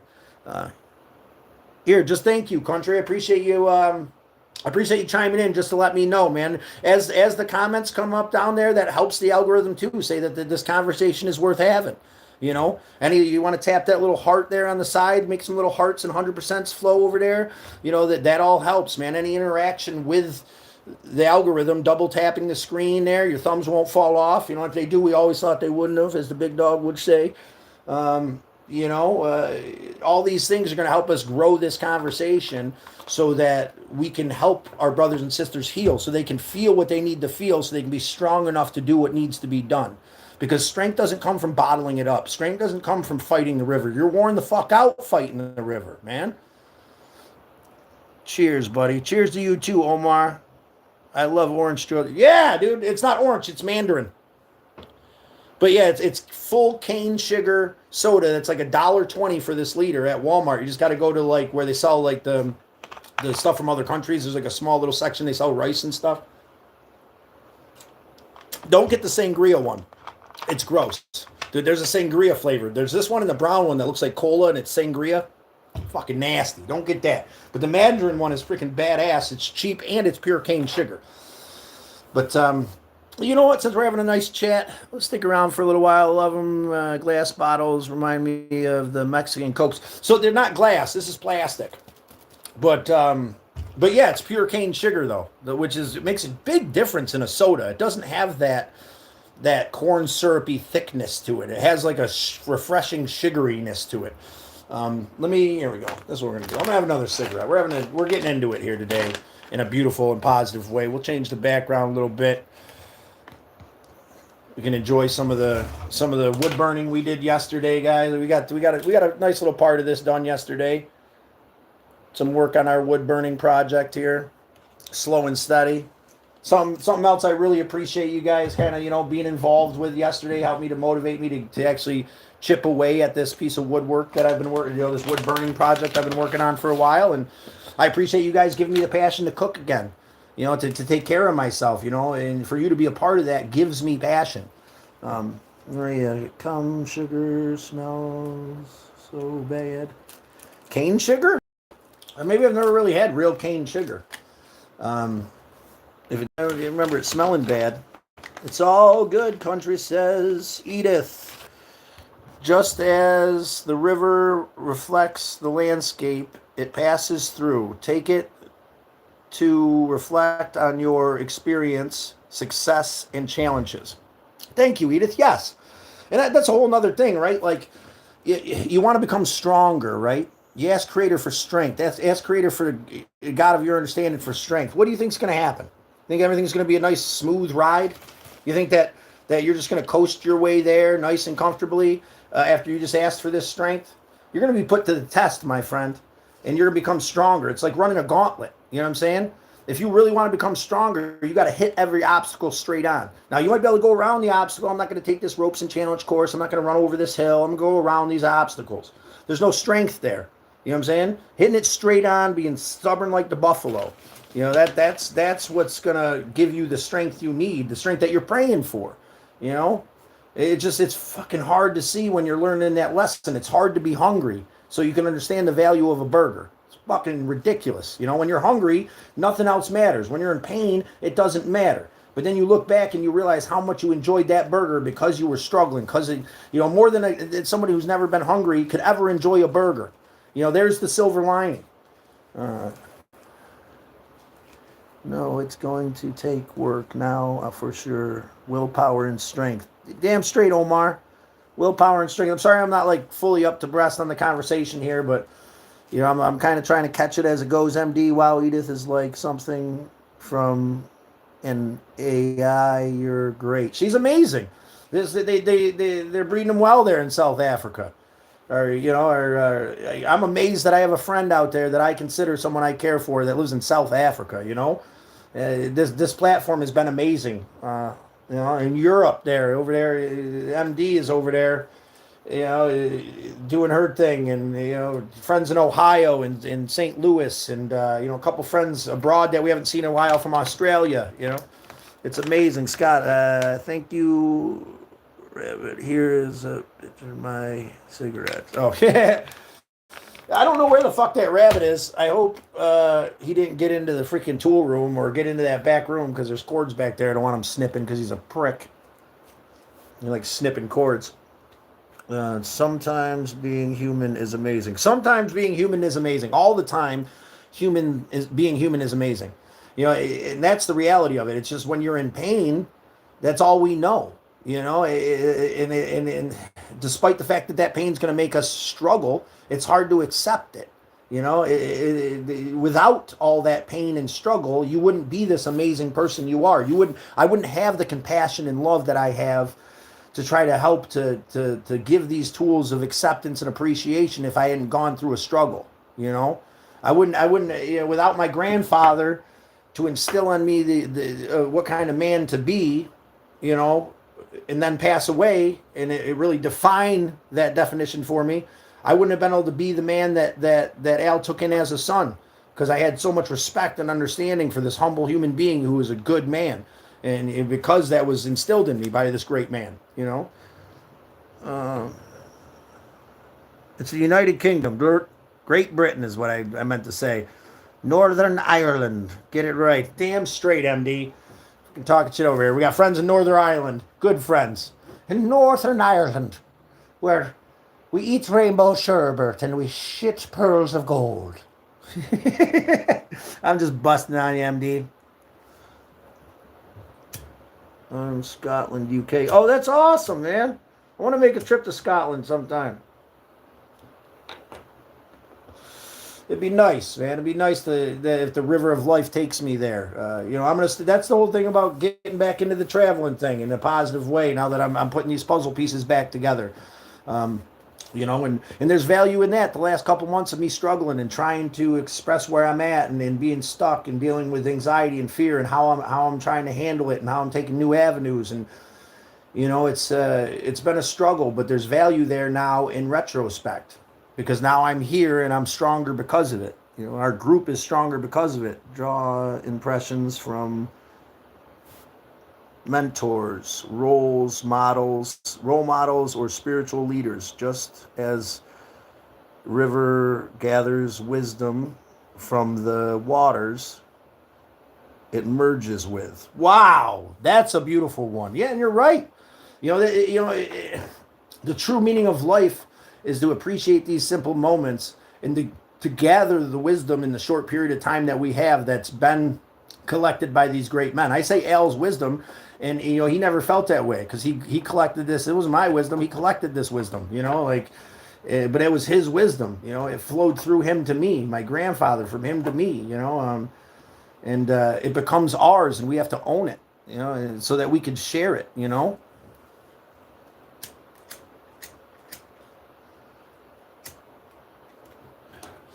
MD, we're working on, I don't know if you've heard, but we're working on getting Scott W. up here.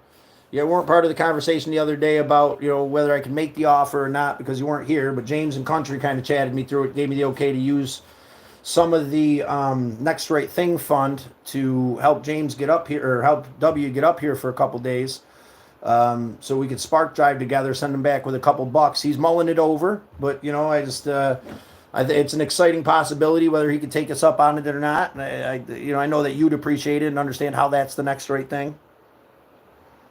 Oh, word, yeah. I'm glad you heard. I think it's a great idea, and I know you would too. There is some real issues there that he's got to you make your own decisions and stuff, but slowly nudging him towards making that decision, and if I can, but it's slow and steady, nice and easy. We're gonna figure this out together today, and I appreciate all the wisdom and reflection and honesty and openness and the communication. This reflection of my grandfather and what he brought into my life. This reflection of my grandmother and her kind, compassionate, loving, accepting ways. Her ability, even through her pain, to teach me. She struggled with dementia at the end, and she told me before she just wanted me to make her feel comfortable. And I remember when she had this, I was whoever she needed to be, and it was a struggle. And when she passed, I felt grateful that she got to go to Creator.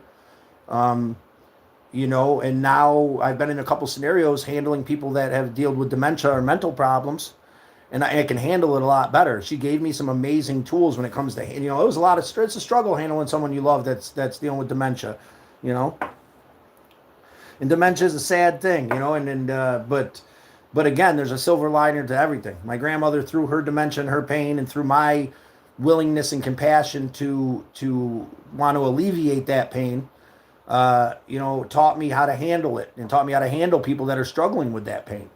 Someone out there with dementia, don't fight them. You know what I'm saying? Don't fight them. There ain't no point. They're stuck in that moment. You make their surroundings as peaceful as possible, and you love them, and you be whoever you need to be. A lot of times I was her brother Tim when she was younger, and then I was my Uncle Scott, and it was never a thing. I used to go over there, the music would be blaring, and she'd be in there, whatever, and that. But I'd turn the music down, and I'd reflect to the family that this is not happening. You don't be playing music in this house with my dementia grandmother. And settle her down, and all these beautiful lessons that I learned through caring for her.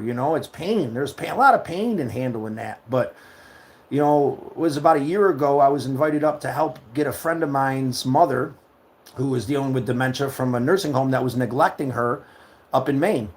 And we went up there, and we got this woman, and it took us 2 6-hour days driving back. But so we had to stay overnight in a hotel, and I was able to handle her in a very positive way despite her dementia, because of the lessons I learned through my grandmother.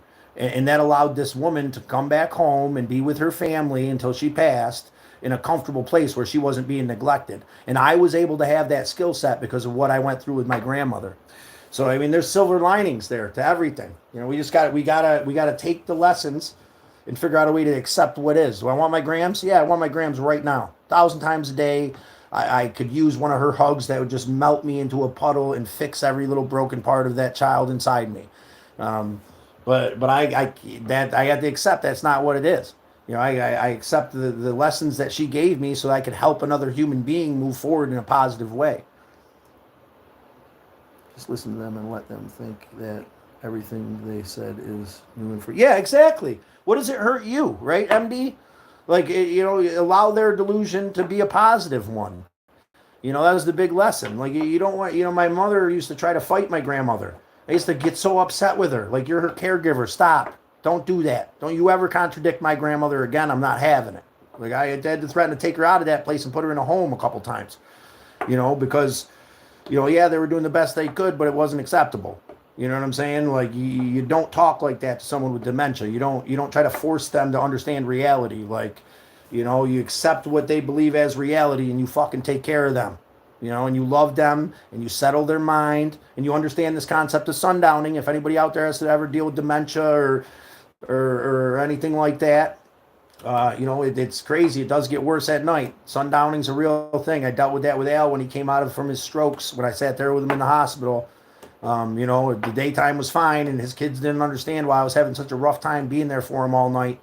You know, and then the nurses understood and his family was treating me like shit, like it was no big deal. And I stayed there every single night with him for 3 weeks. You know, and that was just through him having strokes and his mind not being right, that sundowning was a thing. And, you know, the nurses can, you know, but even that, you know, again, it was a piece of the puzzle to help me, you know. My grandmother helped me with that too when Al was struggling after his strokes, you know, because believe me, it wore me down, you know, but I handled that the same way I handled my grandmother's dementia. I let him believe whatever he needed to believe, you know, as he got his shit back together to the best of his ability.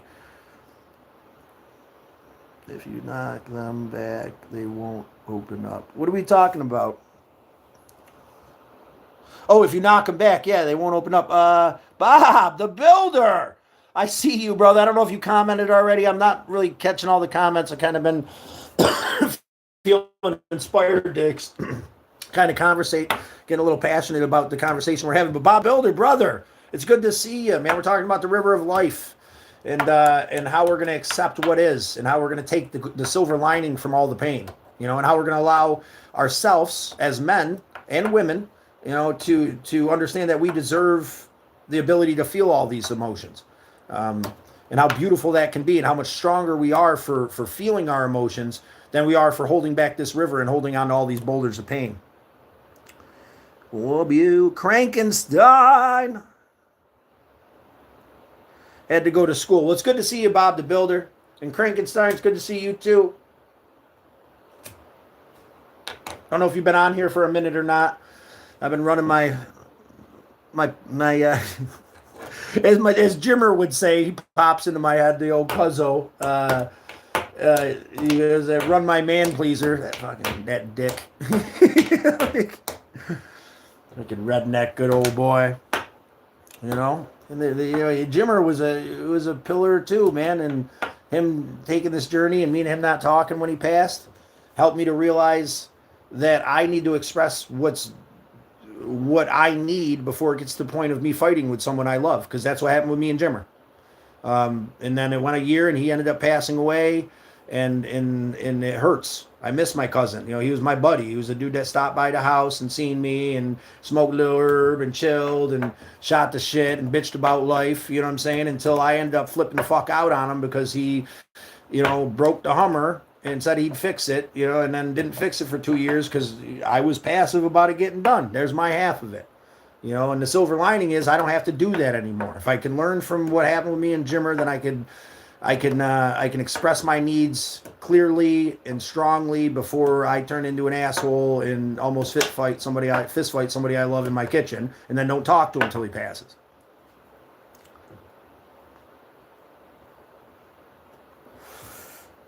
I need sun. You're damn straight I need sun. Fucking Jesus. Fucking winter wonderland out there in this bitch. Talking about need some sun, man. You didn't see through the back window, Crank. You weren't here. There's fucking snow out there in Wonderland. And I got baloney skin tires. Fucking Edith, when faced with challenges, approach them with calm and clear mind.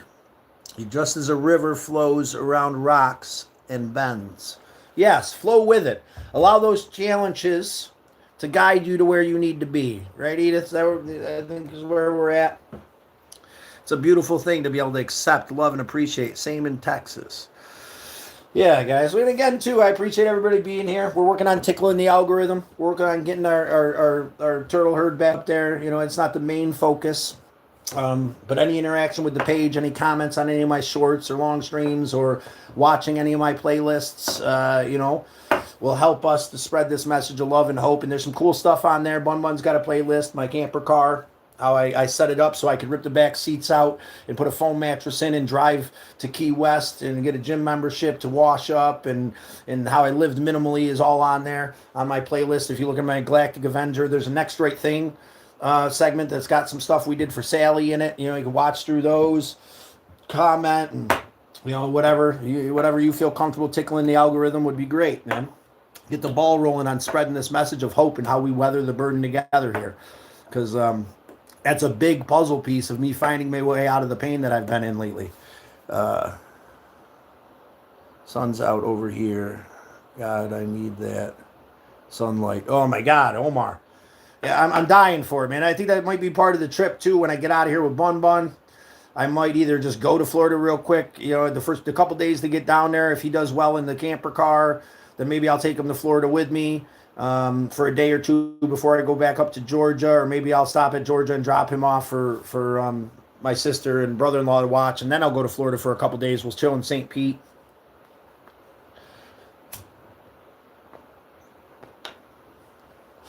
When James gets his old kneecaps replaced, we're going to find a time that we can scoot down to Florida and meet up with him and show him some of the cool stuff I've found along the way.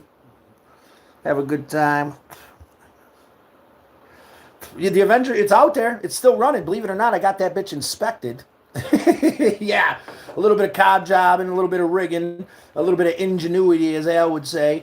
We got the light off and we got it inspected, but it still got the baloney skin tires and the plexiglass back window and the no power steering and the leaking oil and the door panel all ripped apart, and so the window could be wedged up with a piece of wood.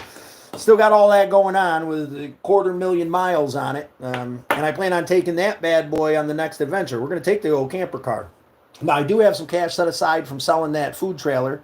We're going to look into some auctions down there in Georgia, or try to find a vehicle, because down there the vehicles are a lot cheaper with no rust. So, maybe we can hop off from there with Bun Bun and hit California, depending on how it all plays out. We got to let it be what it is in this moment. I got some things here that are almost lined up. Got the idea to take care of Bun Bun. I gotta go to a doctor's appointment next week, and then after that, these Liberty Resources don't call me back soon. I've been waiting a month. Then I'm just gonna take off, and I'll handle it when I get back. We'll sit on the beach for a little while. Go see Misled Utopia for a bit. Just water is clean and oops.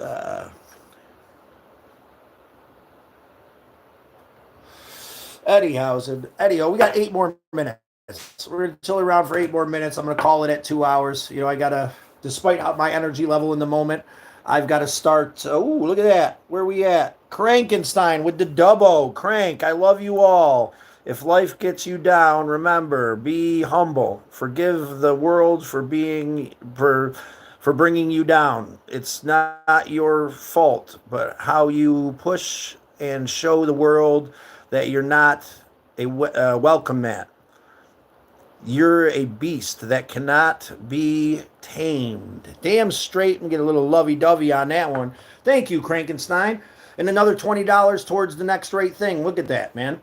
That'll add up to about, $14 with the 30% they cut off. But that $14 will go into the $30 we already got. So we got about $44. That's going to go towards the Next Right Thing fund. Now, Crank, thank you so much. As we get down to Sally's, hopefully help Scott W. Crank, I don't know if you caught it, but I was hoping that you left the other night before I got to propose this question about the Next Right Thing fund. But you're in the loop because you're one of the big dogs here when it comes to this channel. We decided through speaking with James and Country, who are the only 2 people who are around the chat with, that it would be all right to use part of the Next Right Thing fund to help W get up here, so that we can Walmart Spark Drive for a couple days, send him home with some cash, because he's in a rough spot, right now, if he can take us up on that, you know what I'm saying? But you're is that it? Ooh, shit, come on, stop, you bastard. Awesome. Well, we appreciate that, dude. You guys are awesome, man. That's awesome. Absolutely amazing. I know the best that needs a Viking. We love Crank. We do love Crank, man. Fucking A White, Cotton. Fucking A White. I still want to hit Slab City out there towards California. I'd really like to go see go to Gat's Deli there. They do. I'm sure if you guys are into lives, you see Gat's Deli. Go get a sandwich from him, and then hit California, and you know, who knows, man? With a little bit of perseverance, a little bit of luck, maybe he'd be in need of something I could help him out with. He's got something that needs to be painted, or some manual labor needs to be done, or let me help make a couple sandwiches, make a couple bucks. If not, I'll just get a sandwich, keep on keeping on. You know what I'm saying? But who knows? He seems like an all right dude, and I got a couple skills.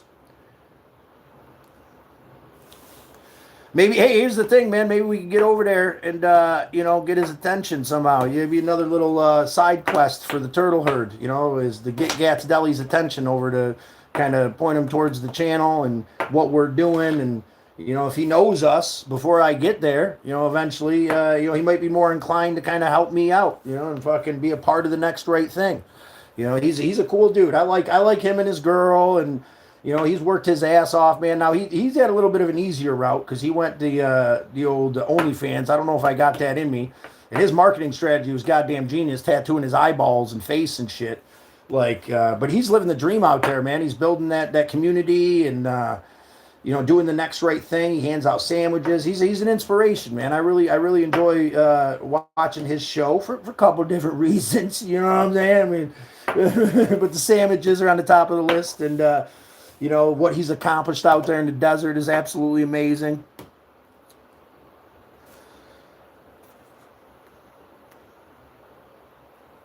What's that? Here we got Craig says, I want that $1.50 pizza in New York City. I don't know about all the... When it comes to New York City, man, if you're in New York City, splurge. Get some real... I don't know if that $1.50 pizza is the real shit, but there's some real pizzerias out there, man, that have some real pizza that aren't $1 a slice, but, are well worth it. If you're in New York City, or in New York in general, there's some good pizza places, man. The best damn pizza places in Pennsylvania, southern Pennsylvania, about an hour south. I think it's in Uniontown. God damn it. I got a short on there under foods. In my food, if you go to my shorts, go to foods in my playlist, there's a short on there with a calzone. Honey hot calzone. The best calzone on the planet. Get him home. Someone just texted me, get him home. I think that was Crank. I don't know if I saved his number. But yeah, I'm glad you backed that up too, Crank, because I feel the same way, man. If we can inspire W to come take a couple days and hang out with us and get him on track, man, I think and it's a badass that you embrace that. I knew you would, man. But here's the thing, I said to even James when he said it was my decision. That Next Right Thing Fund is our decision. We're a community here. If you decide to be part of this community and subscribe, you will make a difference in that way by being part of making the decision. You know what I'm saying? Of whatever we do with the little bit that comes in, whether it be gas money to get me to Sally's or a little bit of, things I might need while I'm there to fix her up, or get Scott W here to help put a couple bucks in it, because he can't spark drive there because they ain't making no money there. We make money here in the snow spark driving. We make $20 an hour. I can take him out for 2 days, give him enough gas money to get home, and give him $100 to put in his pocket, so he's sitting at home with $100 waiting on finding work and shit down there. You know what I'm saying?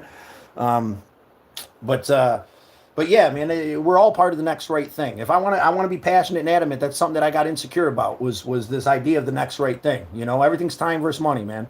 And I ain't asking for shit, and anything that does come in is going to go towards whatever we decide the next right thing is.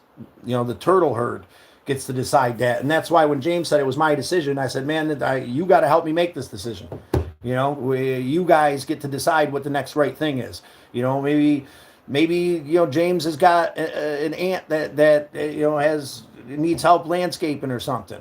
You know what I'm saying? Or needs something, like Sally. Maybe somebody out there needs something, and we can raise some money to get me there, a couple dollars to feed me, and then that's the next right thing, right? I mean, just like Crank's $20 goes into that next right thing fund. Anybody who goes to my Cash App that's in the description, I get 100% of. That all goes in the next right thing fund, and that's how we're able to offer Scott W. the opportunity to come up and make a couple bucks and take a break from the struggle he's in. And I don't know, how much Scott W. would want me to indulge in the situation he's in. But if you go check out Weimer's page there, you'll see he's been in Walmart parking lot now for 8 months. You know, he's worked his ass off, lost his job, but he's still pushing forward, going to the gym every day, pushing positivity, filling out applications. You know, on his last dollar, you know, struggling, couldn't make it here, you know, to come for a couple days. But our Next Right Fund will allow him to come here, and it will allow us to spark drive for a little bit, send him home with a couple dollars, if that's possible. There's a couple hurdles, you know what I'm saying? He's got to worry about, you know, the legalities of his vehicle and stuff, and he's got to, you know, not get too far into it. I don't want to blow up his spot or nothing, but, you know, just expressing what's opened on his channel, you know, as much as I can. But yeah, I think that to me feels like the next right thing, and I'm hoping that we can, you know, wear him down, you know, but also accepting that we might, you know, that it might not be realistic for him, you know, but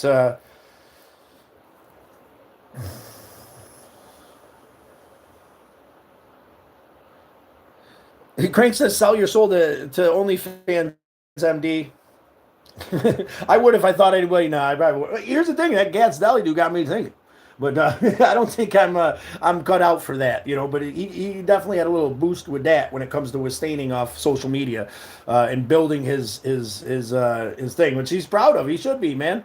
And his girl too, and they're, you know, they what did he say on the last? I watched his last live, and he was talking. He's like, this is the longest. Like intro to a Orno, you know what I'm saying? The Orn, because then they go off there and then they do OnlyFans together. So like you can watch them make sandwiches for hours on YouTube and then go to OnlyFans and watch the after party. You know, that's their thing, man. I praise them for it. They could do it, and you know, and then whatever. MD, you're a bold-faced liar. You're a beautiful human being inside and out. Not that we give a shit about the outside, that don't matter, but you are a beautiful human being physically and emotionally, and we appreciate you. Whether you believe it or not, 'cause it's hard to see from the inside. I know I feel like an ugly piece of shit sometimes, you know, disgusting and gross and fat and bleh, you know. But maybe I'll take my own medicine and realize I'm a beautiful human being too. Uh, With that being said, we're hit the 2 hours. I implore you guys to go out there and fiddle the algorithm. Go check out some old lives. Go check out my playlists. Check out Coffee Talk.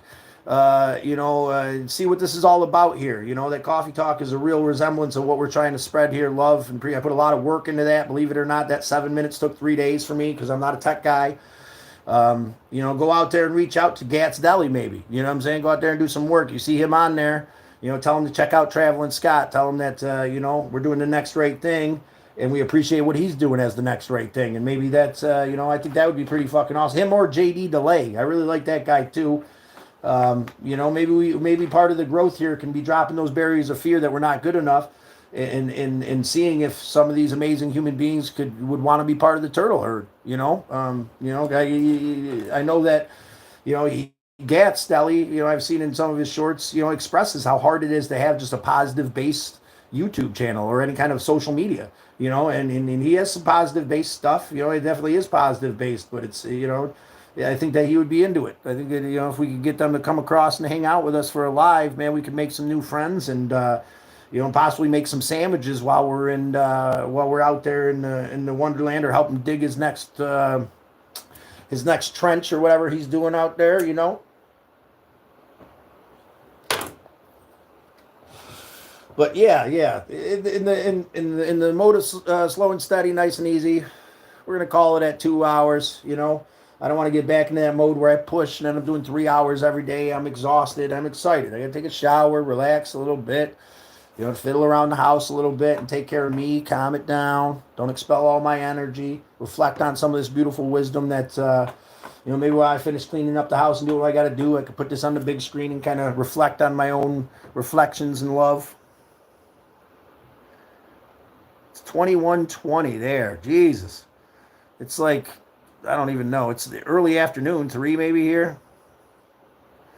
Omar, we appreciate you guys. All Turtle Hood members, remember, we got homework tonight. Go out there and fiddle the algorithm for me, you know, do some commenting and some stuff, you know, like some stuff, watch some stuff, go on to one of those playlists, man. Even if you go on to like my live playlist and you put it on play, it'll play through them and you just turn the volume all the way down. You don't want to hear that shit.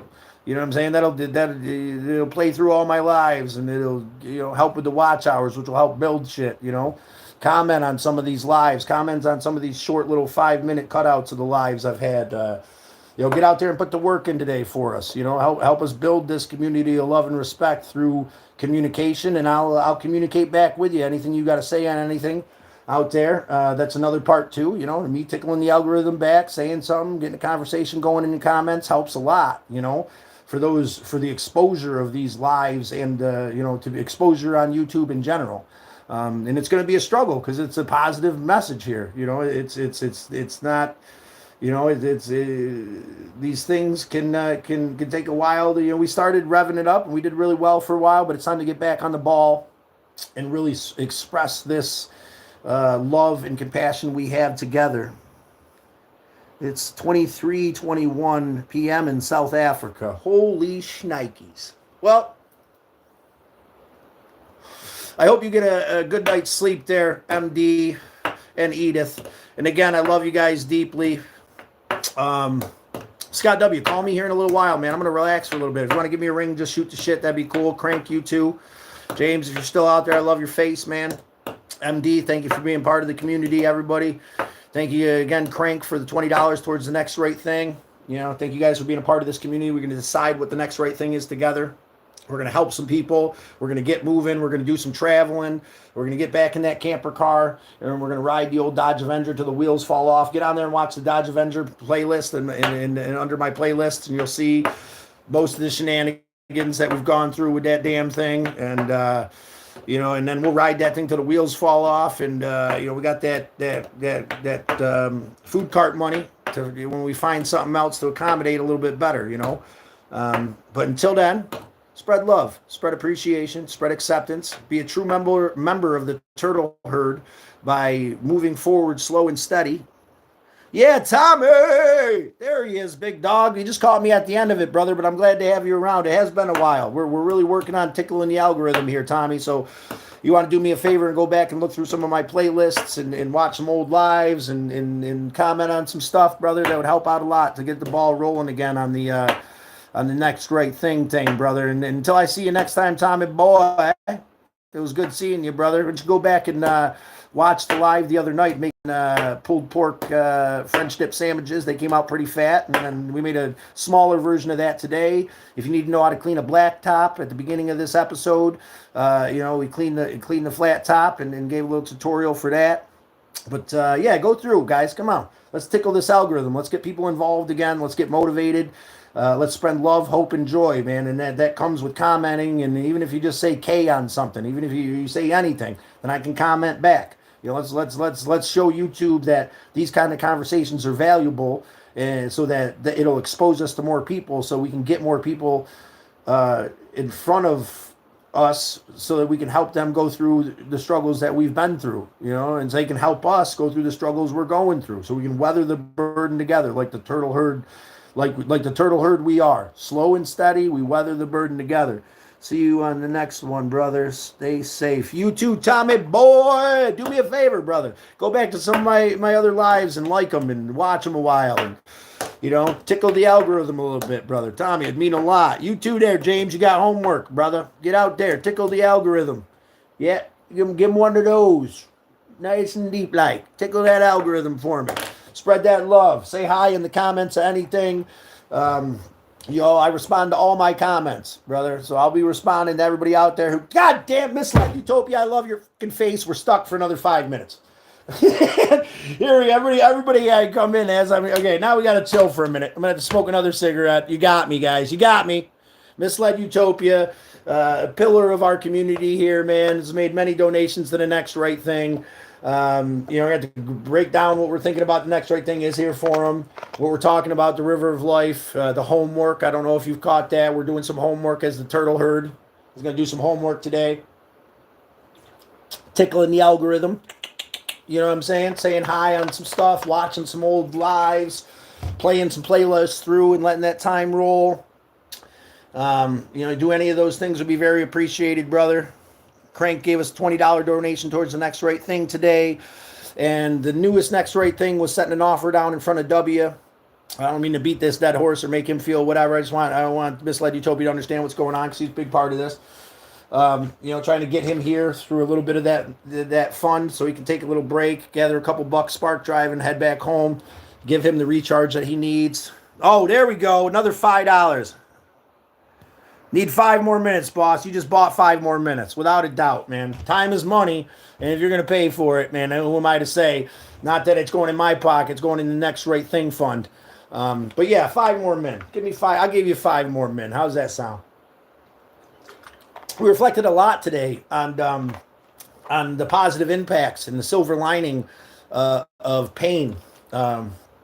Misled Utopia brought up a lot of childhood memories that I cherish, and and the loss of my grandfather and the loss of some amazing people in my life, and then reflecting on the silver lining of the wisdom that they gave us before they left this world.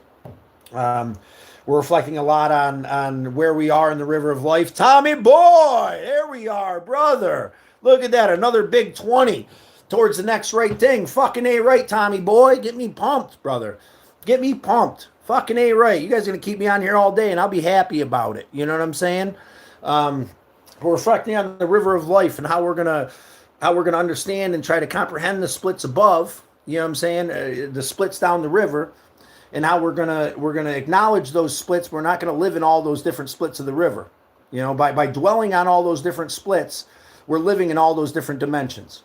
And we can't do that. You don't have the ability to live in anywhere but this moment comfortably.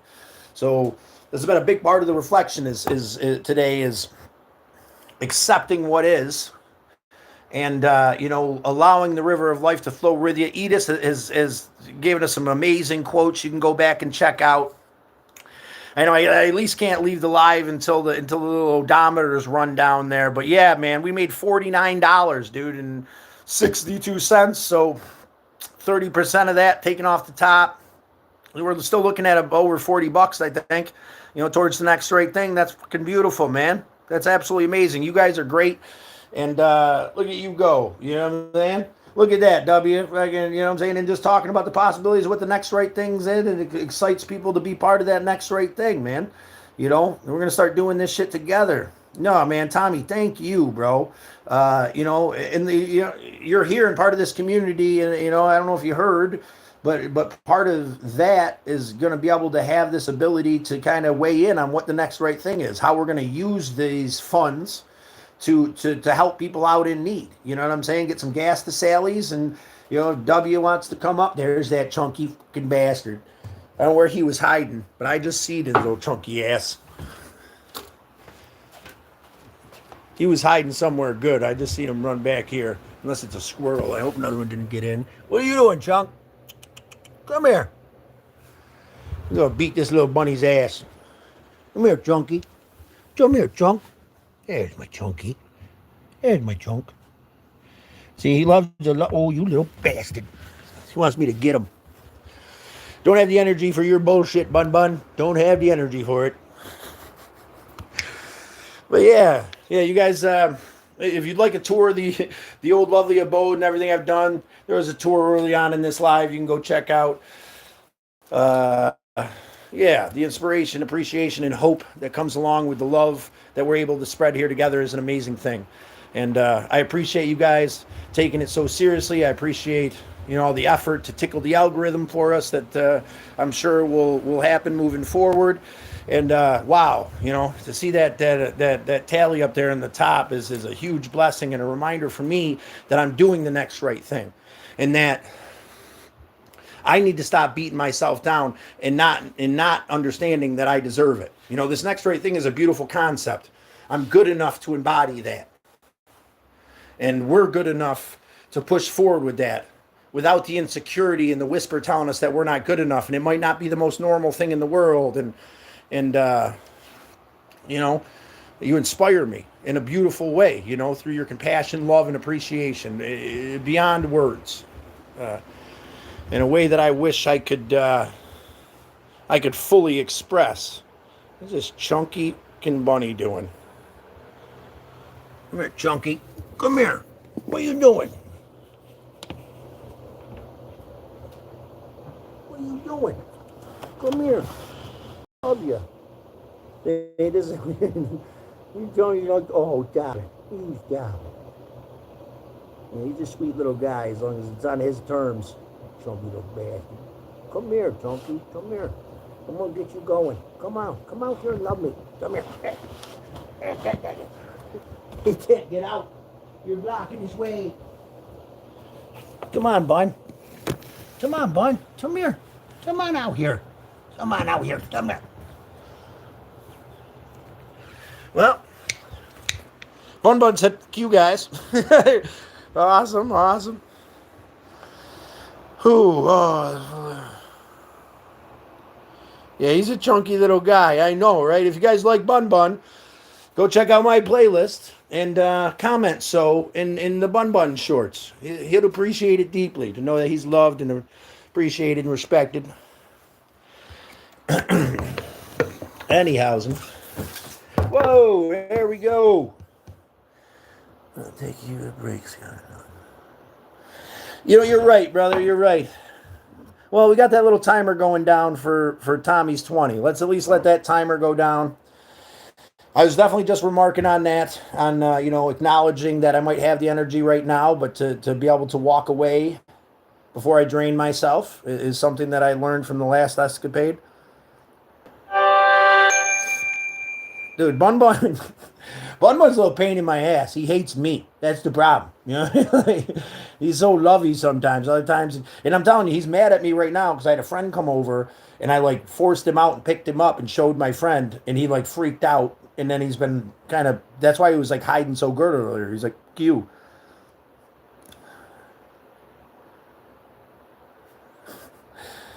Yeah, here's the thing, man. I'll make that commitment right now. If there's ever a little timer going on from a donation, I will not cut off. So we could leave that, guys, up to you. You know what I'm saying? But I'm not going to cut off till Tommy's timer goes. It's 20 euros too, actually, which is actually more than 20 bucks.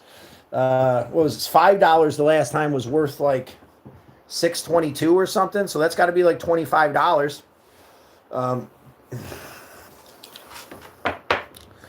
But yeah, anyhowsen. You know what? Let me get one more cigarette as we sit here and shoot the shit. And appreciation, love, and acceptance. And I appreciate the motivation. I appreciate you guys keeping me around. Appreciate you understanding the concept of time versus money. And I appreciate the help and I'm sure, Sally and anybody else out there. We got to start making a list too. If you guys are out there and you've got a grandmother in need that needs, work done in Ohio, or if you got someone who got screwed over by a contractor and now they're broke, and we might be able to figure out a way to help them out using the Next Right Thing fund. So you can always suggest whatever you think the next right thing is. You're part of this community. Your voice matters. How old is Bun? He was 3 when I got him. I've had him about 3 years. In captivity, I guess they live up to 13. So he's still got a nice long run with his fat little chunky ass. He's a good bunny. He's a bunny. You know what I mean? When he wants affection, he wants it. If you ever come into my house with your shoes on, you better be prepared to guard your laces, because if you don't pay attention to him, he'll snip your fucking laces because he's a bastard. The no smoking timer. That's something that we could work on here, brother. I do want to quit smoking too. But you know what I was thinking? 5K subscribers. Share this live. Get other people involved. Become 5K Turtle Herd members. I'm saying it out loud. We hit 5K Turtle Herd members, I'd quit smoking that day. We hit that 5K. We're at 1,800. I don't know how possible that can be. Even maybe some of you can go out there in the comments and say that in my comments. Help Scott hit 5K. Say that in a bunch of my comments. Help Scott hit 5K and quit smoking. That's a promise I'm making to you right now. We hit 5K Turtle Herd members. I'll put these damn things down, man. Motivate me. Help me get there. Show me you give a fuck. You know what I'm saying? And I'll show you that I care enough to respond to that by quitting smoking. And I'm a man of my word. And I feel like that's far enough out there that, eat my own words if I got to quit smoking tomorrow. But fuck, I'll quit smoking tomorrow. If we hit that 5K, I'll quit smoking. It's a promise I make to you, my turtle herd. Wait till Gat gets on. Yeah, dude, hey, man, if you guys want to put the work in and try to chat him up, man, it'd be hard to get his attention on his lives. You know what I'm saying? He gets blown the fuck up. Damn it. There, misled Utopia. All right, brother. All right. I love you. I love you. All right, we got another timer going for $1, but it's gone. Oh, wait. The dollar doesn't get you a timer. I'll hold on for another minute or two for you, brother. I think that how it rolls is like the larger amount of money is the more timer it shows on the bottom. I've still got just a little bit of hair of a timer from that 20, and then we're going to hold off a couple more minutes for that $1. If you stop, I'll join Foot OnlyFans. If you stop smoking, okay, when I hit 5K, okay, how about this? When I hit 5K and quit smoking, you join Foot OnlyFans and donate half the money you make to the Next Right Thing Fund. I'm not even fucking around. I'm not playing at all. If you're not playing, I'm not playing. I'll take some of that foot money and put it towards the next right thing, MD. What do you say? Help us tickle the algorithm, get up to 5K, and then you can do your little Foot OnlyFans. And dude, I'm telling you, this shit's fucking weirdos out there. Man, maybe I should start a Foot OnlyFans. I don't fucking know. I know that the women's feet's like a thing, but so, you better say something quick, MD, because I'm gonna take you serious that you'll start that Foot OnlyFans when I quit smoking and when I you playing? Are you playing? Or is that LOL like a yeah, okay, we got a deal? Because if I'm gonna be serious about quitting when we hit 5K subscribers, you know what I'm saying? You made a promise to make me some of that foot money. You know what I'm saying? I'm gonna expect some of that foot money. You know what I'm saying? I'm sure they do, man. There's all kinds of weird stuff on there. Fucking, if I was a woman, I'd probably start a foot one. Whatever. Was it weird to let someone watch me wash my feet? If I thought I could wash my feet on OnlyFans and people would whatever, I'd fucking have a foot OnlyFans. I don't think people want to see my feet. Money well spent. MD, you better clarify whether you're playing or not, or when I hit that 5K, nah, I'm good. No, it's not your subs. When I hit 5K, I'll quit smoking. And then your part of the agreement is when I quit smoking, you'll start a Foot OnlyFans. That only has to do with your feet. And then you split the money with me from the OnlyFans into the Next Right Thing account. That's the business proposition that I'm offering here. Hey, I know you're taking a piss. I had to call you out on it, And if any of you don't know, our sweet friend from across the big pond there taking a piss means yanking my leg. But maybe we can wear you down by the time I get 5K, because I think we can make some pretty good foot money off them pretty little feet of yours.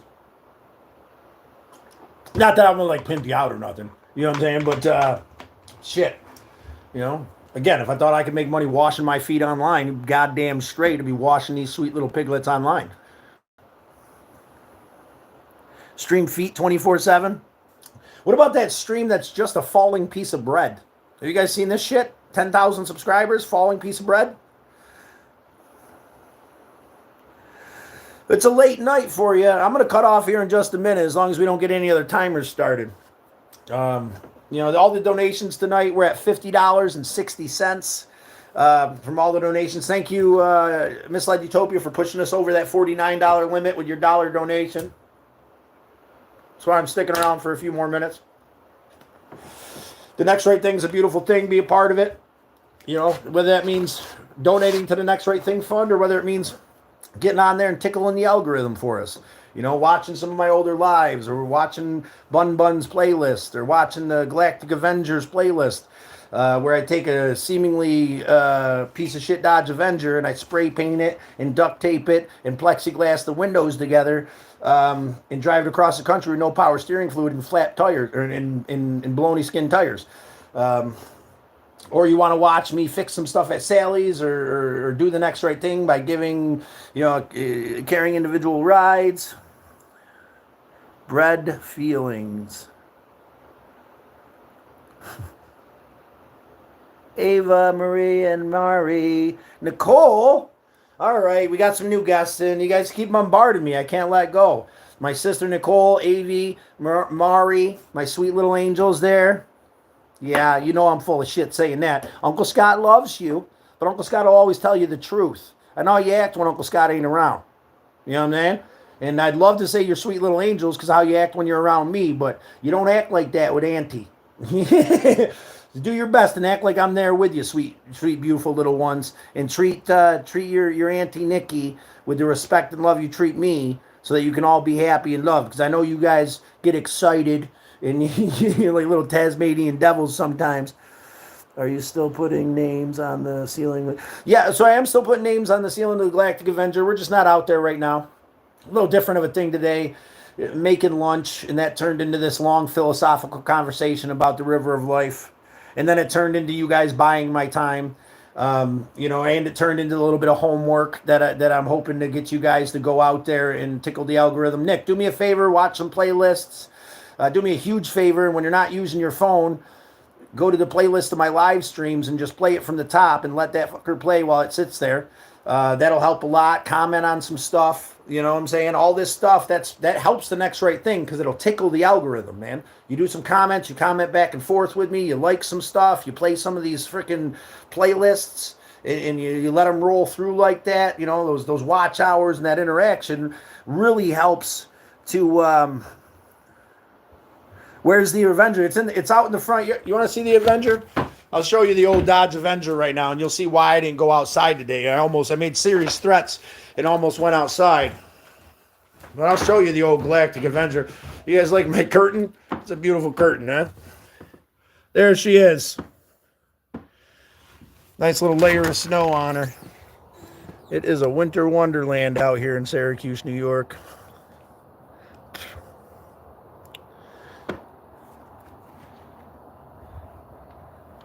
And for a trailer park, she's a nice place, man. Nice place to call home. And 62 cents we got, it says. Yeah, there's snow out here. And I'll show you the best view, too. Before I let you guys go, you guys can... The cabinets, again, for you guys who weren't around, that I painted. These are probably some of my favorites here. Can't see it with the light. There it is. And then these guys here... Some more painted cabinets down there. But I'm going to take you to the back. The projection screen there. Well, I got another live play in there. I'm trying to tickle the algorithm too. That's under a guest account. I'm doing my best on this end to start building and tickling that algorithm for us so that we can turn the light on in here. Again, we already kind of... if you want to get a grand tour there, Misled Utopia, jump back in this live. I kind of give a tour of the whole house. We got going on. This is my favorite view right here. It's where we had the fire the other night right there. And yeah, man, I could say for being a trailer, I think I got a pretty good view. That busted snowmobile right there. I got a motorcycle that needs work underneath of that tarp over there. All that kind of stuff, but...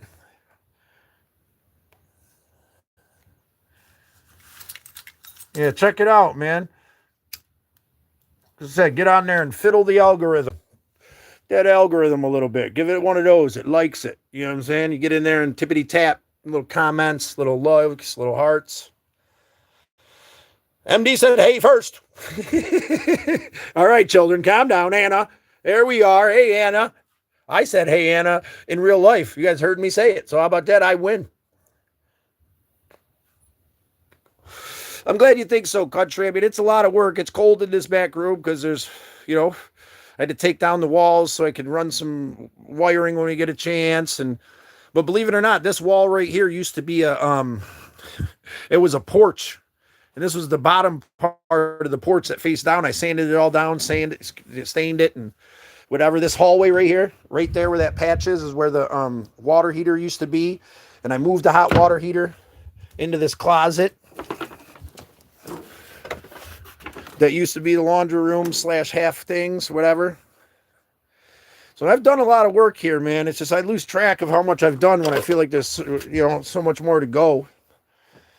But I built this little shelf here. This is out of old dresser drawers. It's got to stain it up, put a little trim work on it. Got some good books here that I have yet to read. I'm gonna chip away at those. I think I got War and Peace in there. Yeah, The Act of War. That's the one I was recommended. I picked this up at a thrift store in the Carolinas for about $3. I heard it's got a lot of wisdom in it. I was drawn to it in a pile of books, but that's on the list. The Art of War is on the list. The other thing too, if you guys are in our I gotta fiddle with this door. Everything around here needs a little fiddling with. But if you're in our Discord, but Mr. Boston, the Keystone, is something I've been listening to lately. It's on YouTube, but there's a link in our Discord. The 4 Agreements is something I highly recommend. If you want to check those out, they're on YouTube as well. A lot of wisdom there. You know, the first agreement is to be impeccable with your word. You got to shut this door because I want Bun back here in the construction zone, but give me a second. The lock's a little messed up, so I got to finagle it to get it to shut. It's hard to do with one hand. Oh, there we go. We got it. And in here, as you haven't seen us, so you're on my TV on the phone, so I can comment, and the kids are typing talk to you. Awesome. And then there's some more cabinets that I use as a dresser in here. I painted these myself as well. That one's my personal favorite, I think. But I also like that one a lot.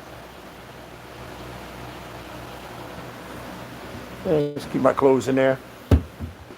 Some lights for when this room actually was a grow room. I had at 1.6 7-foot tall by 3-foot round cannabis plants in here before I got it dedicated. This is one of the coolest things here. I really like this. Kind of really looks like a fire, but it's not. The other cool thing I did here too, you guys bear with me with 1 second. You got there's the dust covered computer I told Misled Utopia I'd bring. Check this out. Give me 1 second. I'm going to hook something up for you that I think is pretty cool. I did this. Oh, come on. There it is. So at night, oh, what the hell? It must be on like a... So I could, right now it's on sound, right? So like anytime it hears a sound, flutters. But that's the, that's that. Oh, there we go. Let me see if I can, I know I can change it. I forget how to do it. It's been a while since I fucked with this thing. Where is it? Well, there's a button here somewhere. Anyway, there's a button here somewhere. It looks pretty cool. Take my word for it. I'm over it. With that being said,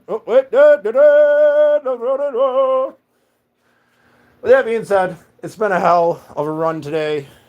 Another piece of my art here. One of my spray paint art.